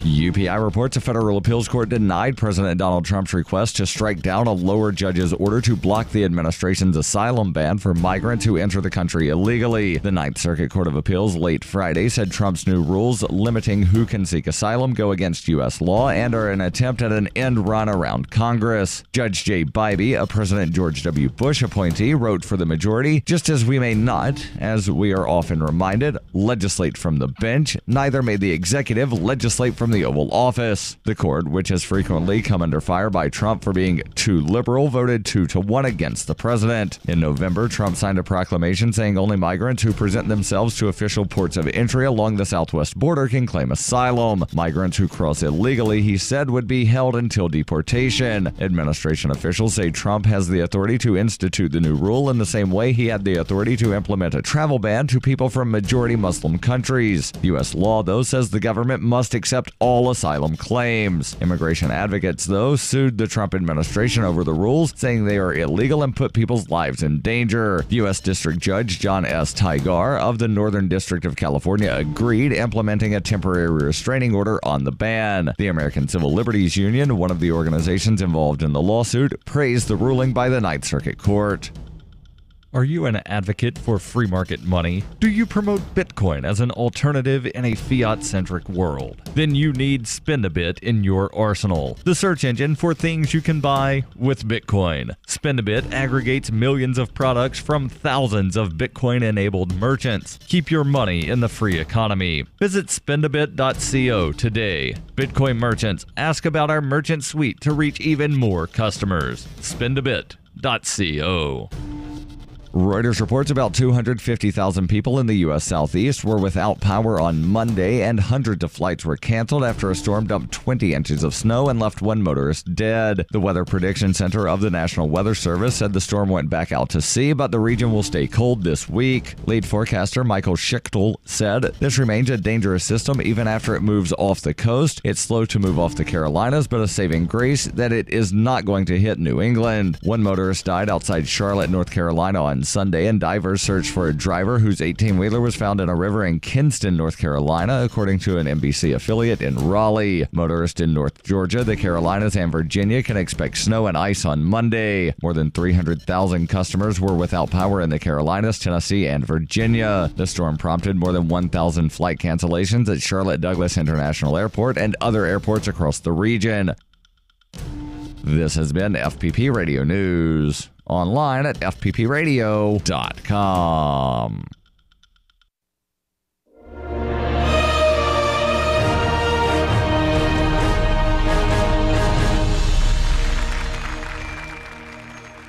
People love photography. But when we thought about photography, we realized one thing. Humans are limited to looking at photos with our eyes. That's a problem, right? So we made an app. PicSong, the first program that turns your photos into music if you want to do that for some reason. It puts the power in your hands. You get to decide why you need this. I can't tell you why you need this. It's not my job. Who is this app for? Maybe it's for students, or artists, or blind people. But can it turn your music into photos? No, it can't. Do you get to keep the original photo? No, it gets deleted. Always back up your photos before using PicSong. This is the Onion News Network. You're listening to The Call to Freedom on LRN.FM. تستمتعون إلى برنامج نداء للحرية مباشرة على LRN.FM.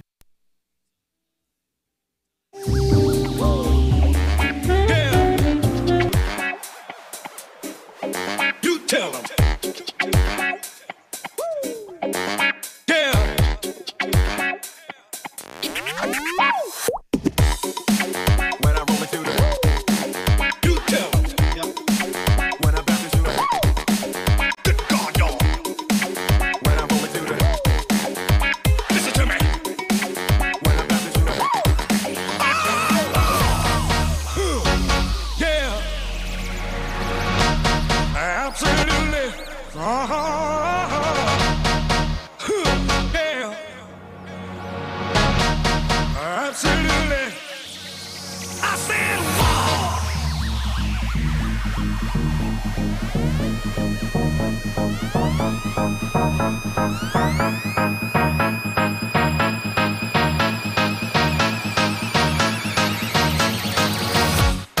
For my next miracle, I'm gonna turn water into funk. All right, welcome back here to the third hour of the Call to Freedom here on LRN.FM, broadcasting from our Horizon.global studios here in beautiful Keene, New Hampshire. Another beautiful day here in the Shire. You might want to talk to the gentleman over my shoulder about a sponsorship for that video game. Oh, it's a card game. Oh, card game. Well, then, yeah. There you Well, go. I don't think it would be anywhere high budget enough to qualify for sponsoring Free Talk Live, you know? No, that's not what I'm talking about. We'll talk later. Okay. Anyway, so what's going on in the world today? Well, you got teachers fired over pronouns. You've got Heisman Trophy winner scolded over tweets when he was a 14-year-old. Predictions of Donald Trump resigning from office. But the beginning of our third hour. That's let's address that real quick. That's so moronic. You don't know how, but the person who thinks that doesn't know how the state works. Right. There's a reason Trump isn't going after Hillary and actually trying to arrest her. That's not what that's not what state parasites do to each other when they leave office. If Donald Trump is ever indicted for anything, he'll immediately get a pardon. He doesn't have to resign to guarantee he gets one from Pence. Sanders will do it, or Ocasio-Cortez will do it. Hillary will do it. Yep. Any of them will do it. It's They'll just just not they do. go after him is what'll happen. They'll puff and bluster and then never do anything. No, until he decides, hey, I want to head up the CIA, and then they'll go, oh, okay, sure. I know you used to torture people, but you're totally different now. Yeah.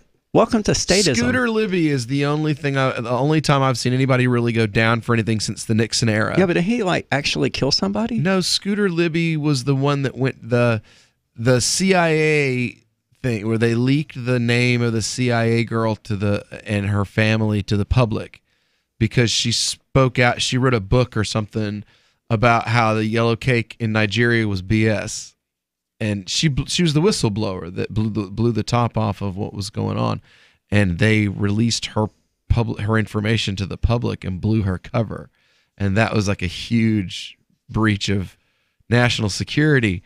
And the Bush and Cheney were involved in it. Shocking. But Scooter Libby's the one that got roasted for it, and he was supposed to get pardoned. I don't think that actually ended up happening, and everybody was really shocked. They were like, that is rare. How did he ended up not getting it? Because like when Nixon went down, the first thing Ford did as soon as he got elected was pardon Nixon. Oh, yeah. And that's why he didn't win re-election. That's why people were pissed off at him when he didn't win re-election. It was because he had one, they were like, you had one job. You had one job. We elected you for one job. And you dropped the ball, You had one thing you were supposed to do. And that's how they ended up with Carter. Yeah. And then Carter would have pardoned him too. Yeah. Mm-hmm. Of course he would have. Obama pardoned the Bush-era torturers. What do you mean? He didn't just pardon them. He was like, we don't even need to look into that anymore. Yeah, I know. I'm going to give that girl who was the head over all of it. Yeah, I'm going to promote her so much that as soon as Trump gets in office, he's going to make her the head of the CIA. And y'all are not going to care until Trump is the one that gives her the promotion. Well, massive corruption around the world, I'm assuming, is also a reason why 70 Yellow Vest protesters have been detained after those rallies in France are spreading. These in Belgium and the Netherlands. Yellow Vest protesters took to the street of Brussels. 70 people detained after police scuffled with protesters and used peppered spray. There was no proposed fuel hike in Belgium, unlike France, and it appears protesters are just generally unhappy with their representatives in government. Oh, you mean like everybody? Hundreds of yellow-vested protesters calling for the resignation of Belgian Prime Minister Charles Michel marched on the European quarter of Brussels Saturday. As the movement that started in France made its mark in Belgium and the Netherlands, police used pepper spray and scuffled with a small group of protesters who tried to break through their barricade, blocking access to the European Parliament and the European Union's other main institutions. Oh, that's where all this horrible stuff's coming from, though. So, I mean, it kind of makes sense. The rallies, which started at different locations around the city and converged on the European quarter, have disrupted road and rail traffic on one of the busiest Christmas shopping days of the year. Oh, the horror. Walking behind a banner reading "Social Winter is Coming," the protesters chanted French Macron, and speaking about the French president, Michel resign. Dozens of people were searched at stations, and police have warned people to stay away from the area. Hundreds of police officers have been mobilized in Brussels. Last week, yellow-vested protesters clashed with police and torched 2 cop cars. In the Dutch city of Rotterdam, a few hundred protesters in the high visibility vests have become a symbol of the movement walked peacefully across the downtown Erasmus Bridge, singing a song about the Netherlands and handing flowers to passersby. Sisters Beb and Ianiki... I don't like the nationalist aspect of that. Lambermont, aged 76 and 67 respectively. I mean, how would we feel if the Germans went around crossing bridges, protesting against whatever, singing classic German songs? It would make us a little uncomfortable. We'd be like, wait a minute, this sounds familiar. Our children are hardworking people, but they have to pay taxes everywhere. You can't get housing anymore. It's not going well in Dutch society, Ianiki said. The social welfare net we grew up with is simply gone. The government's It's not gone, it's strangling them. That's why they get taxed everywhere. Yeah. The government is not there for the people. It's there to protect its own interests, she said. Neither Belgium nor the Netherlands has proposed a hike in fuel taxes. Why does the author keep stating that? The catalyst for the massive and destructive demonstrations in France in recent weeks. Instead, protesters Saturday appeared to hail from, at least in part, from a populist movement that's angry at government policy in general and what it sees as a widening gulf between mainstream politicians and the voters who put them in power. That's a statement only we could laugh at. For real, yo. It's like you do realize you put these people in power, right? You do understand how this works. And I'm not saying you could vote them out of power, because I don't think you could. Not if you really tried. We couldn't elect better people. We couldn't elect Ron Pauls across the board if we wanted to. They wouldn't let us. No. But that's what the guillotine is for.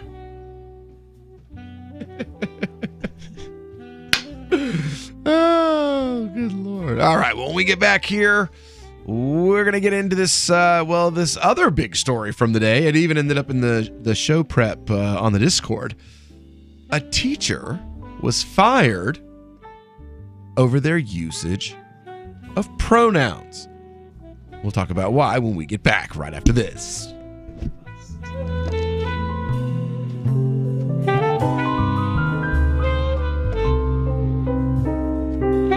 Are you tired of governments around the world killing innocent people? Stop using their money. There is an alternative. Bitcoin is a stateless, free market, non-political currency. Bitcoin is money that cannot be inflated or controlled by any state. By continuing to use their money, you're perpetuating the killing. Stop doing it. You have an incredible alternative available to you now. Learn it, use it, spread it. Get started with Bitcoin at Bitcoin.com. It's Bitcoin.com. Following this afternoon's arrest of Congress on the charge of over 23 million counts of manslaughter, our reporter spoke to Mark Westnick from Savannah, Georgia, just one of the many Americans that has lost a loved one due to the legislative branch's criminal negligence. Because of Congress, my 23-year-old son died 2 years ago in Afghanistan. My nephew, he lost his leg in Iraq in 2006, and my brother died in Vietnam in 1969. Congress killed my family. Defense attorneys for the now incarcerated 538-member group have dismissed the claims made by Westnick and other victims and released a statement saying their client has been, quote, a pillar of the national community for over 200 years and completely innocent of any and all wrongdoing. Keep checking theonion.com for more as this story develops. This is the Onion News Network. LRN.FM now has a Discord. Discord is a free text and voice chat platform, and we now have our own server with a bunch of channels at discord.lrn.fm. You can join other listeners as they chat about various things during our live shows, or anytime, day or night. Discord software is available cross-platform, so you can have it on whatever device you want and take your chats anywhere. Join our Discord at discord.lrn.fm. That's discord.lrn.fm. I love My Magic Mud. I drink a lot of coffee. I had stains on my teeth. Then I found My Magic Mud, and I was told it would remove stains. So I paid attention when I brushed the first time. My Magic Mud is black tooth powder, and the difference it made in my teeth in one application was noticeable. With 4, my teeth were as white as you normal folks out there. Please go to mymagicmud.com and buy a jar. There's 150 applications for $25. You can use Bitcoin, mymagicmud.com.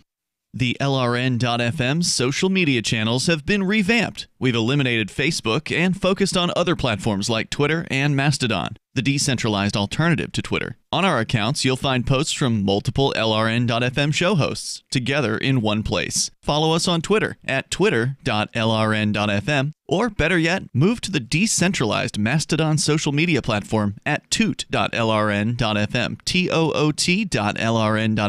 I think you'll like it. Since time began, tyrants have taken aim at personal liberties. Now there's a movie that aims back. The government has no more right to tell us what to put in our bodies than they have to take our guns or tell us what books we can read. 6 drug police were eaten by bears while raiding a marijuana farm. On your knees, you dirty hippies! Jesus. On your knees! What's the problem, officer? Today, many cops who enforce pot laws do so only because it provides them with cushy jobs, good benefits, and a chance to push people around. I was an undercover narcotics officer. The drug war is nothing but a farce. The Second Amendment says you gotta keep you and your gat intact. Guns and Weed, The Road to Freedom. A film by Michael W. Dean and Nima Vadadi. DVD available now at gunsandweed.com or on Amazon. That's gunsandweed.com. Makes the perfect gift. Remember, that's gunsandweed.com. Now you can follow LRN.FM on the decentralized Mastodon social media platform at toot.lrn.fm, toot.lrn.fm. You are listening to the Call to Freedom on LRN.FM. आप सुन रहे हैं स्वतंत्रता की पुकार सिर्फ और सिर्फ LRN.FM पे. Don't worry, buddy. You're doing fine. Hey, Patrick.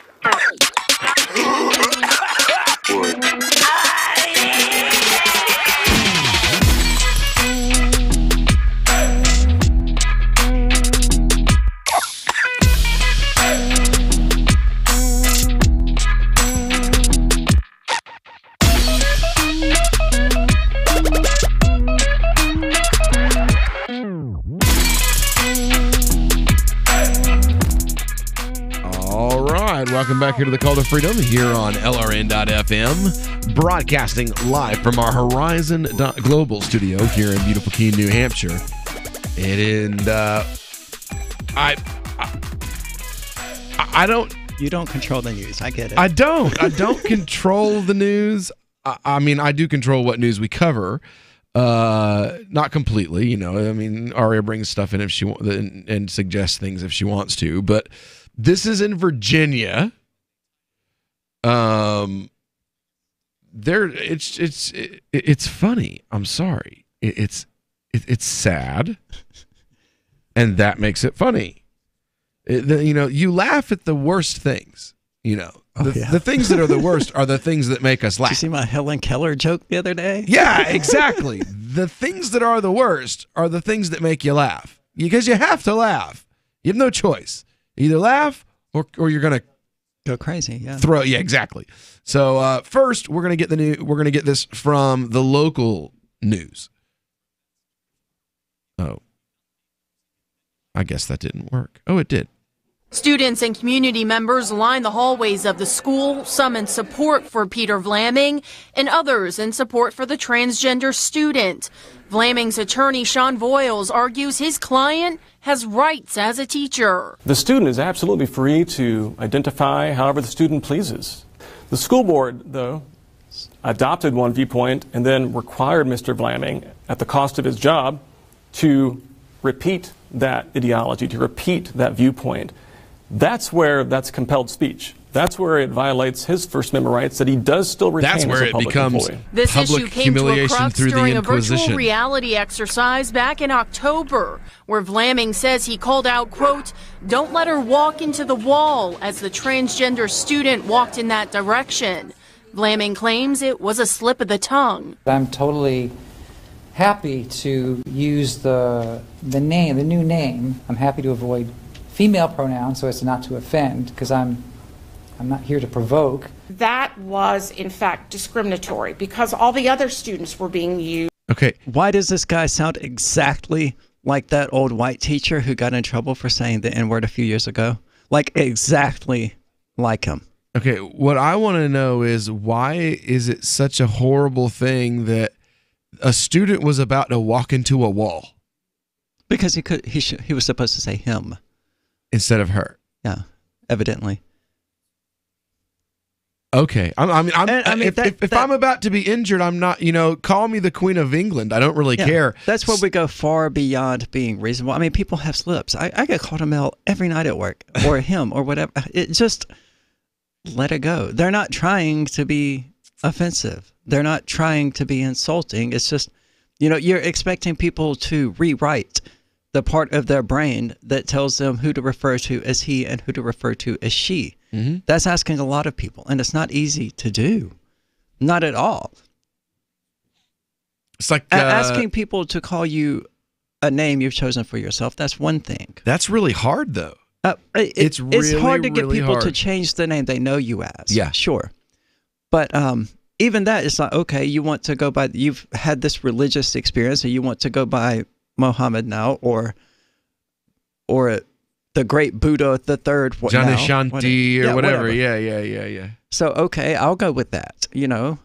And occasionally calling you by the name they knew you as for 20-something years, not offensive. Not offensive. It happens. But even that I can understand. It's like, okay, well, I no longer go by that, so But she versus he, they are deeply programmed in our brains from the time we're little kids. I am almost 40.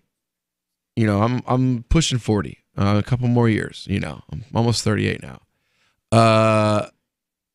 My mother calls me Billy. No person who's not my mother has called me that since I was 14. And she still, 30 years later, 20 years later, still calls me what she called me until I was 14. And she's just like, I will never call you anything else. And if you don't like it, tough luck. That's just her and my dad. That's just the way things are. My aunts and uncles that are older. Some of them did, and some of them didn't. That's kind of different, though, because, if you found Billy legitimately offensive and was like, okay, I don't want you to call me Billy anymore, then it would cross the line into being offensive, being unwilling to adapt to your needs and your wants. Yeah, I just see it as my mother being my mother.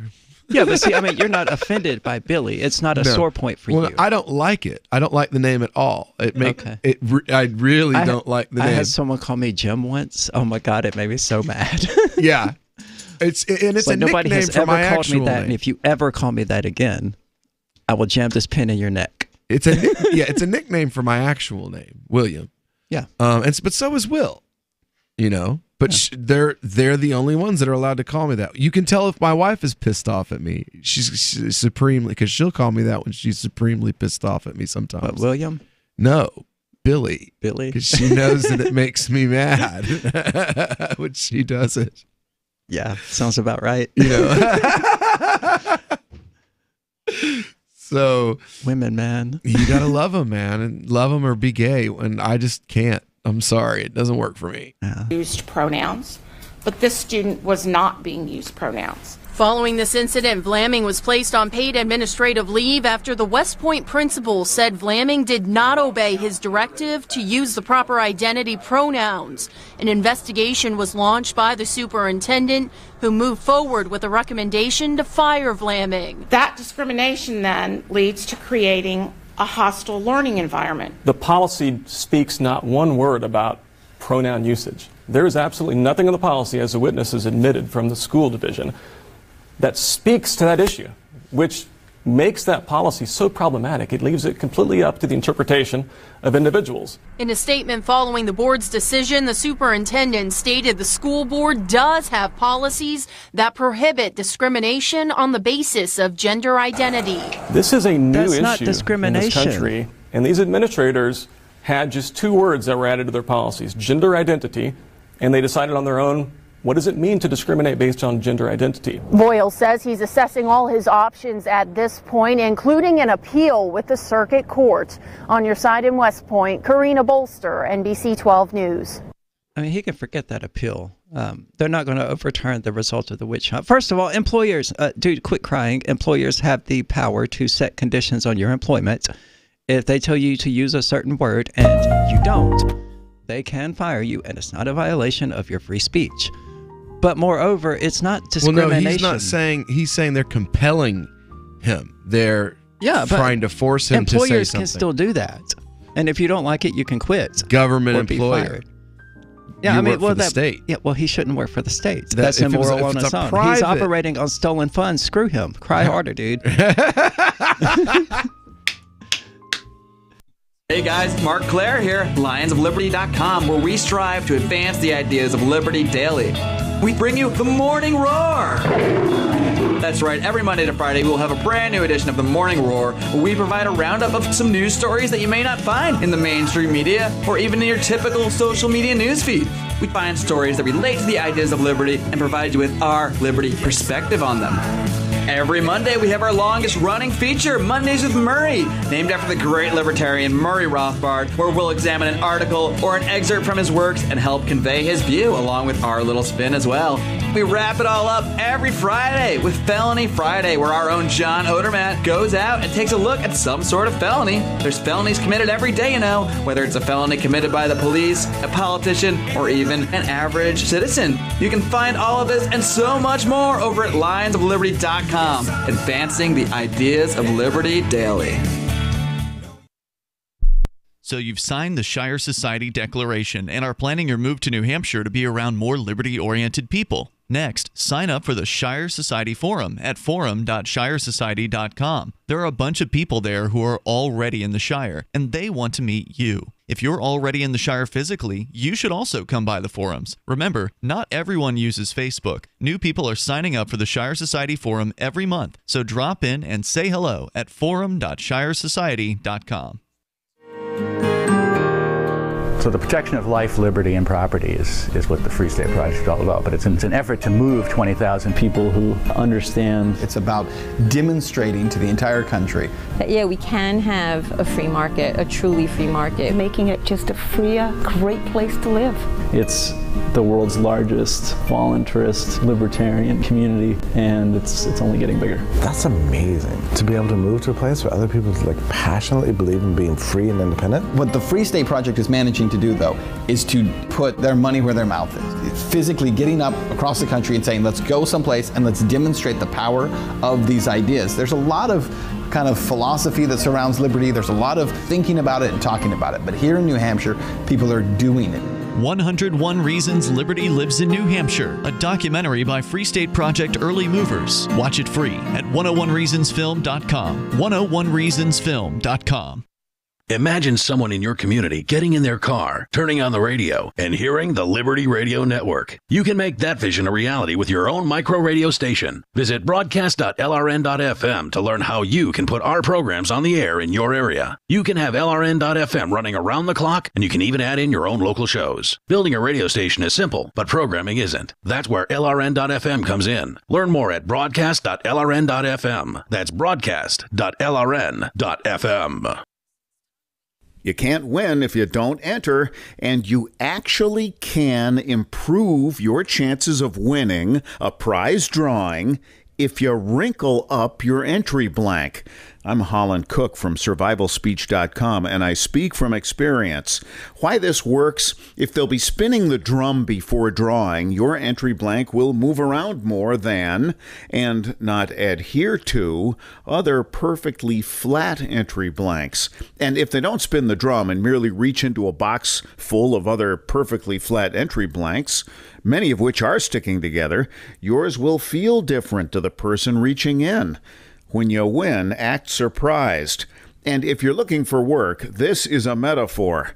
For more tips on sticking out in a world where just too much blends into the blah, blah, blah, hit survivalspeech.com. I'm Holland Cook. This is the Liberty Radio Network, broadcasting the latest liberty-oriented audio content 24 hours a day at LRN.FM. You are listening to the Call to Freedom on LRN.FM. Unasikiliza wito wa uhuru katika LRN.FM.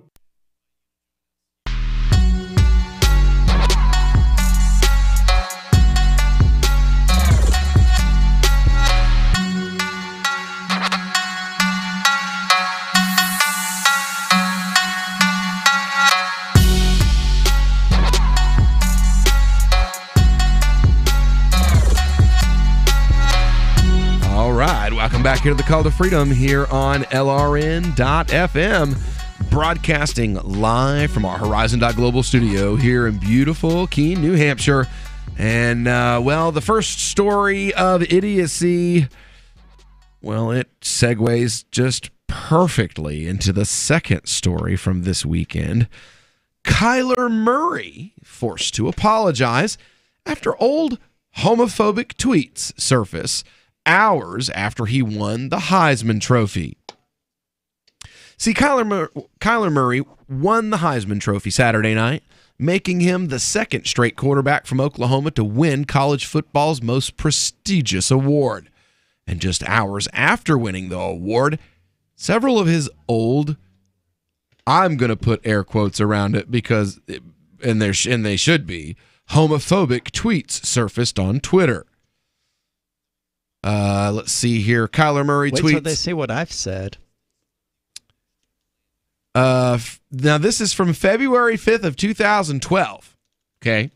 So Murray was around 14 or 15 years old when this tweet was written.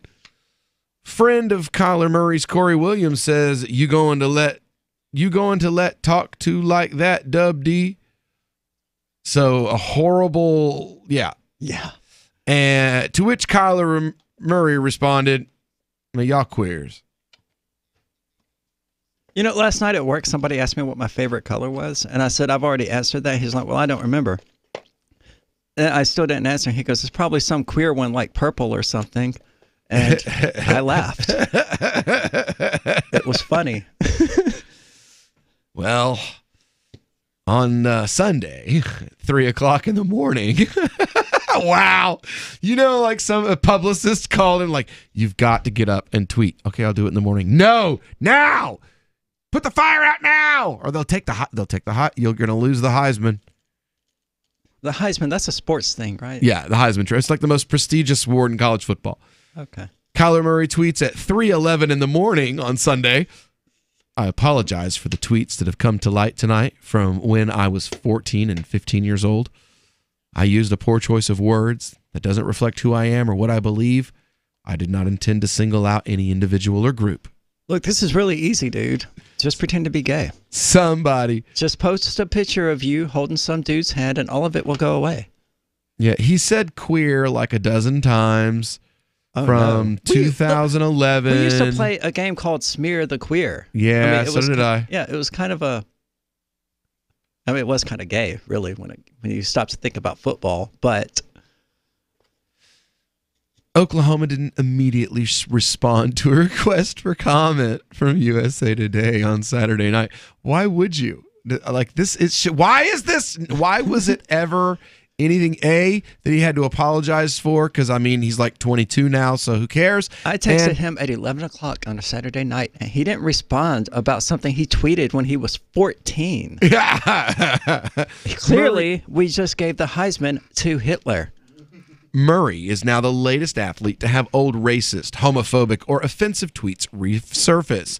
Milwaukee Brewers pitcher Josh Hader had racist and homophobic tweets surface during the MLB All-Star Game this summer, and Bills quarterback Josh Allen had racist tweets surface just before he was selected for the NFL Draft. Something like Is there like just this group of people that they hear a name and they're like, I bet I can find something to destroy this person who's worked hard their whole life while I sit here and do nothing with mine?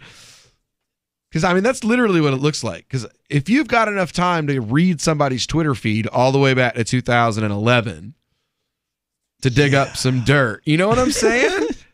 Yeah, because I was thinking, okay, well, they may have searched for it or something like that. But then I was like, but it's going to take even longer to do a search for it, whatever offensive words you happen to be looking for, and finally find one. Yes. Then it will be to just read especially through their Twitter queer, history. yo, because that's such an 80s word, man. Like, that's the kind of thing people, like you said, when we were kids, it was smear the queer. But you don't hear that. We're like, that's such an 70s and 80s. What do they call it now? Smear the gender non-binary? You're not allowed to play football now. That's so dumb, though, because football is like the gayest sport there is. There is no more two-hand. You can't even play two-hand touch. They run around in basically pajamas, smacking each other, reaching in under each other's asses. Like, right? That's just part of the thing.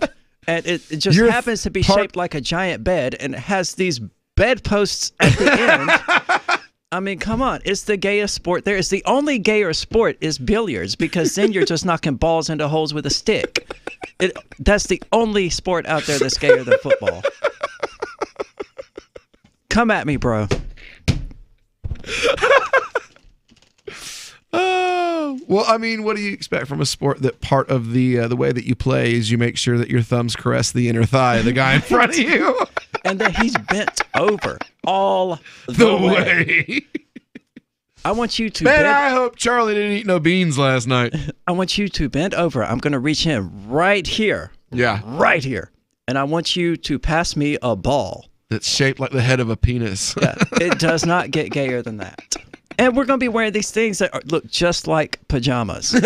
knee pants that are super skin tight. Yes. That and jerseys with padding that make us look like and if we do Conan a really on good top. And if you do a really good job of passing me that ball when my hands reach right underneath you, I'm going to smack your ass. You on the butt. We're going to shower together, butt naked. But no, it's totally the most heterosexual thing ever. I do like this. Murray decided, screw football. He doesn't want to die of suicide or brain hemorrhage later in life. He was drafted by the Oakland A's with the number 9 overall pick in the 2018 Major League Baseball draft. He led the Sooners to a Big 12 championship this season and a spot in the college football playoffs. The junior threw for 4,053 yards and 40 touchdowns this year. Wow. The number 4 Oklahoma. That's really high for college football. Yeah, it is. Number 4 Oklahoma and it's like 7th in history. That's part of why he won. Number 4 Oklahoma will take on number 1 Alabama in the college football playoffs December the 29th. It's always someone from the SEC in number 1. Yep. It's a different caliber of football player down there. It is, man. It's because the SEC don't play. No, they don't. Tennessee used to be the same, but, I don't know what happened to them. Yeah, Mississippi State used to be the same, too, but then they got rid of Jackie Sherrill and Jolie Dunn. So, I'm going to hit this. This is, and I know you think it's complete and total bumpkiss, and I'm fairly convinced that you're right. But you've got this is a conservative commentator now. So you've got a conservative commentator, and the theory is that in the wake of Robert Mueller's release of key court findings in the Russia probe on Friday, Jennifer Rubin, conservative columnist, said yesterday that President Trump is going to pull an unusual last-minute move to protect himself from potential legal action. I'm going to predict here on NBC, that when Trump leaves office, he will resign the presidency 10 minutes before Mike Pence leaves office, allowing Pence to pardon him if there's not a Republican president to follow him. She's been blasted by the remarks from Senator Rand Paul. Yeah, that's not going to happen because Trump would have to not win or not even run for president in 2020 in order to do that, right? Yeah. I mean, if he would have to resign before. Yeah, if he resigned, Even as a lame I wouldn't duck. think that he would be able to run again. Even as a lame duck, I don't think it matters. Oh, hold on. So the plan is that let's say he loses in 2020. Okay. Then, yeah, because the election would have already happened. On That's January the 19th or January the 20th, he resigns 10 minutes before he loses the presidency to whomever, right? Hillary. The new 4th edition of Healing Our World, The Compassion of Libertarianism, will take your understanding of liberty to a deeper level and has over 1,300 updated references, new cartoons, and a foreword by Dr. Ron Paul. With discounts for multiple book purchases, the 4th edition of Healing Our World is a great gift for the liberals, pragmatists, environmentalists, and Christians in your life who think libertarianism is cold-hearted. Get yours today at healing.freetalklive.com and use promo code FTL for a $5 discount. Free Talk Live. It's obvious the government expects people to pay taxes, whether or not they have a law. They are a band of marauders. They are a violent band of thugs, and in my opinion, they're a group of strangers. I mean, if I all of a sudden wrote up an invoice for you, Robert, and send it to your house saying, you owe Free Talk Live $5,000 this year, or if you don't pay us, we're going to send some people after you to punch your face in. Would you cut me a check? I mean, because that's essentially what they're doing. That's essentially what the IRS does. They write a bunch of strangers, people they don't know, an invoice, and they include a bunch of obscure instructions that you're supposed to understand. And then at the very bottom, it says, if you don't follow these instructions to the T, we are going to charge you with a criminal offense and throw you in the clink. This is a threat. And I don't take kindly to threats. I don't know about you. Free Talk Live, 7 nights a week from 7 to 10 Eastern, live on the Liberty Radio Network at LRN.FM. Did you know we've taken our LRN.FM telephone listen line to a new level with the LRN.FM audio on demand line? Now you can call 712-770-8447 anytime and listen to LRN.FM's live feed. And you can listen to a bunch of our original shows on demand. Long distance fees may apply. Just dial 712-770-8447 and choose from the menu. 712-770-8447. Cell 411 is a free app for Android and iOS that replaces government-controlled 911. Cell 411 allows you to preset a group of friends or private organizations to show up at any emergency. Cell 411 is a nightmare for the state because it proves their so-called services aren't needed. Cell 411 has had thousands of installs, and of course it's covered by the BIPCOT no government license. Cell 411 because your friends won't shoot you when you're in trouble. Without the government, who would build the emergency services? You and Cell 411. Get it today at getcell411.com. Some of you asked, and now we've delivered. LRN.FM's live Keene, New Hampshire studio shows are now streamed in HD on Twitch. Visit our channel at twitch.lrn.fm and give it a follow. If you have Amazon Prime, you get 1 free subscription on Twitch. If you use it on our channel, Twitch will give LRN.FM a monthly piece of your Prime subscription cost. So please watch, follow, share, and subscribe to twitch.lrn.fm. That's twitch.lrn.fm. Is spreading the message of liberty, cryptocurrency, and peace around the globe worth $2 per month to you? As you may already know, in addition to our internet feed, LRN.FM broadcasts on free-to-air satellite across North and Central America, as well as Sub-Saharan Africa. And we've been available on satellite for free 24/7 since 2010. The LRN.FM free-to-air satellite signal is reaching some of the most oppressive regimes in the world, and there's no doubt our ideas are making an impact. You can learn more about the channel's impact by watching the 3-minute video at fund.lrn.fm. If you'd like to help free minds globally with our ideas of liberty, cryptocurrency, and peace, you can donate as little as $2 per month via fund.lrn.fm. You can help us continue and expand our satellite broadcast to multiple continents. Visit fund.lrn.fm today, and thank you for your help. Don't forget to share the link on social media. That's fund.lrn.fm. You can sign up to receive the latest about the Liberty Radio Network via our email updates at updates.lrn.fm. That's updates.lrn.fm. You are listening to the Call to Freedom live on LRN.fm. تستمعون إلى نداء للحرية مباشرة على LRN.fm.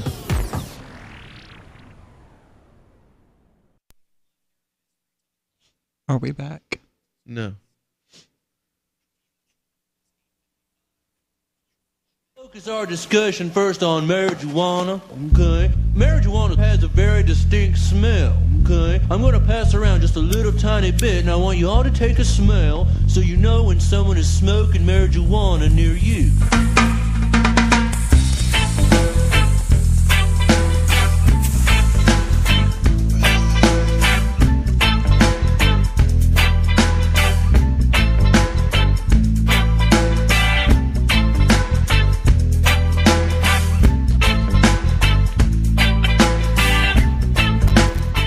All right, welcome back here. It is time for the last segment of this Monday Night Live broadcast, which means it's time for our cannabis news segment.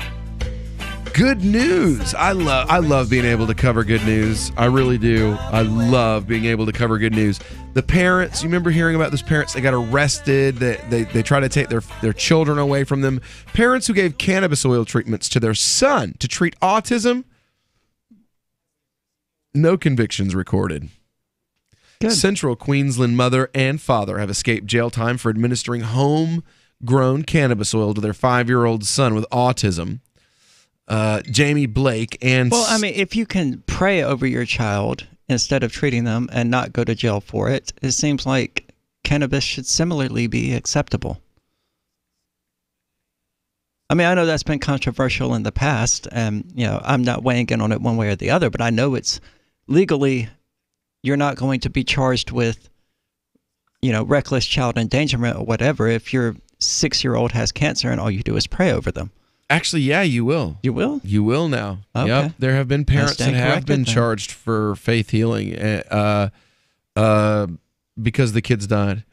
Let's see here. Jamie Blake, Stephen McKay pled guilty to several drug-related charges in Supreme Court on Monday. One charge, supplying a dangerous drug to a minor, came with a maximum 25-year jail sentence, but neither had convictions recorded against them, and they received a total of $900 in fines.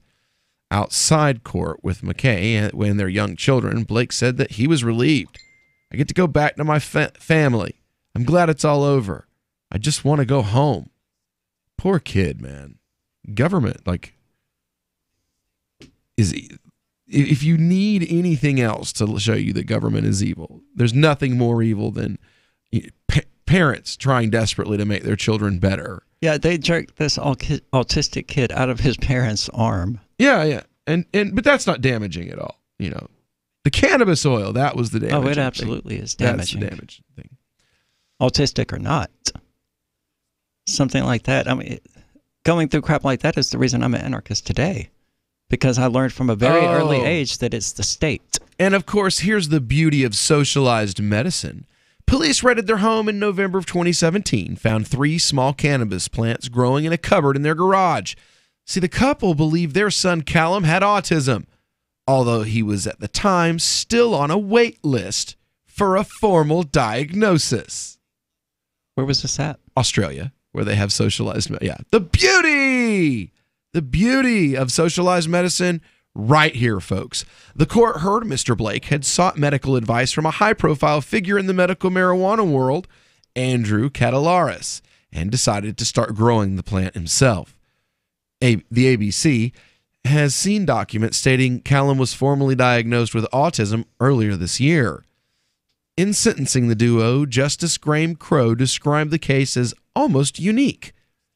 I accept that there is no evidence that this child, Callum, was injured, Justice Crow said, and I accept that you provided the drug to him for medicinal purposes and after reviewing medical advice. And as your counsel has said... But I'm going to fine you anyway. ...have said your offending comes through altruistic objectives. That is, you're trying to care for your child. Outside court, Mr. Blake said he believed the cannabis oil had actually helped Callum and his behavioral issues. His frustration levels were near non-existent. He started talking clearer, socially acceptable. Mr. Blake said, "It worked. What else have I got to say?" The federal government legalized medical cannabis use in 2016 and regulates its prescription through the Therapeutic Goods Administration Act. It can only be prescribed to a patient by a doctor after a clinical assessment. In Queensland, the state must also oversee the administration of the medical cannabis. However, the need for that is currently being reviewed. The benefits of medical marijuana or cannabinoids are still being researched by the University of Sydney's Lambert Initiative for Cannabinoid Therapeutics. Its clinical research officer, Anastasia Soreyev, said not enough research has been done into autism and medical marijuana to conclusively prove a benefit. Okay, I'm sorry. If my child has specific behavioral problems and I give them 2 drops of cannabis oil tincture and those behavioral problems go away, I don't care if you call it anecdotal. It works for my child. Kiss my ass. Yeah, you don't need her approval. For real. It's making my child better. It doesn't concern you. What's that got to do with, we need to do some more research to make sure this actually works. Well, I'm doing your research for you right now, honey. It works. Here it is. Here's the boy with autism, diagnosed now with autism. Thank you. Finally, after I got arrested, you finally got him off the wait list. Awesome. Look at him. Look at him without it. He's definitely autistic. Okay, now here's 2 drops of the oil. Oh, wow, that's definitely an improvement. Boom. Medical research on demand right there for you. How you doing? But no, you didn't go, you didn't fill out the right paperwork. This isn't a government approved, double blind. Well, I mean, that's what they with said. The right exactly, paperwork. because they have medical cannabis there, and it has to be overseen by the state, the same state which, by the way, put this kid on a waiting list to just be diagnosed as autistic, which is quite often pretty easy to spot. Right. Hey, where's my stack? Where's your stack of government permission slips? Yeah. And then, despite all of that crap the judge said about, you were just trying to help your kid, you consulted a medical professional, there was no harm to the kid, they fined them anyway. $900, or the equivalent of $900. There's definitely a possible benefit. I love that. There's definitely a possible benefit. However, it's not been definitively shown in a larger scale, high-quality trial. Most of these studies are not at a level of evidence that doctors would need to make clinical decisions to prescribe products like medical products to a young child. Yeah, but they don't mind prescribing Ritalin and Adderall. Often parents with children who have very severe autism are frustrated with a lack of effective options, so they turn to things like cannabinoids as a last resort. Oh, wait, and it's effective. You heard that. As a last resort, as in we tried everything else, and when we tried this, it was the last thing we tried because it worked. Damn. It's almost like maybe it works. Well, there's definitely maybe some benefit, but we haven't had any studies where the government gave me $7 million to decide that it has benefit. I'm worried that as a society, we're kind of getting to the point of treating marijuana like snake oil. Like, it treats everything. It'll cure your cancer. It'll cure your autism. It'll cure your pain. It'll cure everything. It is. It is becoming snake oil. But then when you see that there are literally different chemical makeups of different kinds of cannabis, then you understand why. Then you find out, oh, okay, so this kind of cannabis with this terpene makeup is good for pain. It really is. But this, with this other terpene makeup, all it's going to do is make you want to clean the house. But your hand is still going to hurt. Like that, the pain will never go away. So yeah, and I don't deny that, it's capable of doing the things that it's been accused of doing. At least some of them. Yeah, but it's not snake oil. I would imagine it's being exaggerated quite a lot. If your kid cuts his finger off, just rub some cannabis oil on it. It'll grow back. Yeah, see, I'm worried we're going to be at that point not too long from now. I have an uncle that had an uncle. He's passed away now. I mean, people still drink silver thinking it's a cure for everything. Yeah. And here's medical research about how marijuana helps with quite a lot of stuff. So. Yeah. What was it? I had an uncle that he literally believed if a dog got his tail cut off, all you had to do was cover it in honey and duct tape it, and it would grow back. I love the look on your face. I'm serious. I have an aunt with a huge, horrible scar because that's how he treated it. Just put some honey on it. Just put some honey on it and tape it up with some tapes. I told you, man, I came from Hicks. My family was country.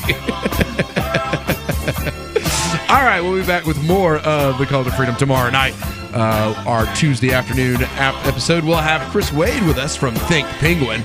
If you want more talk radio, don't go anywhere because we got Free Talk Live coming up next.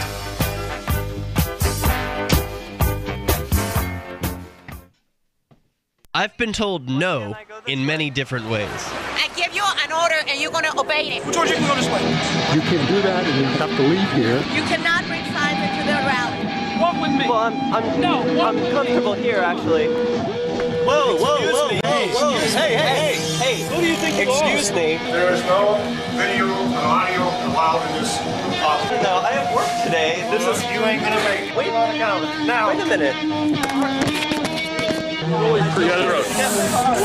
Hey! Oh my God! Unbelievable! Why are you running from me?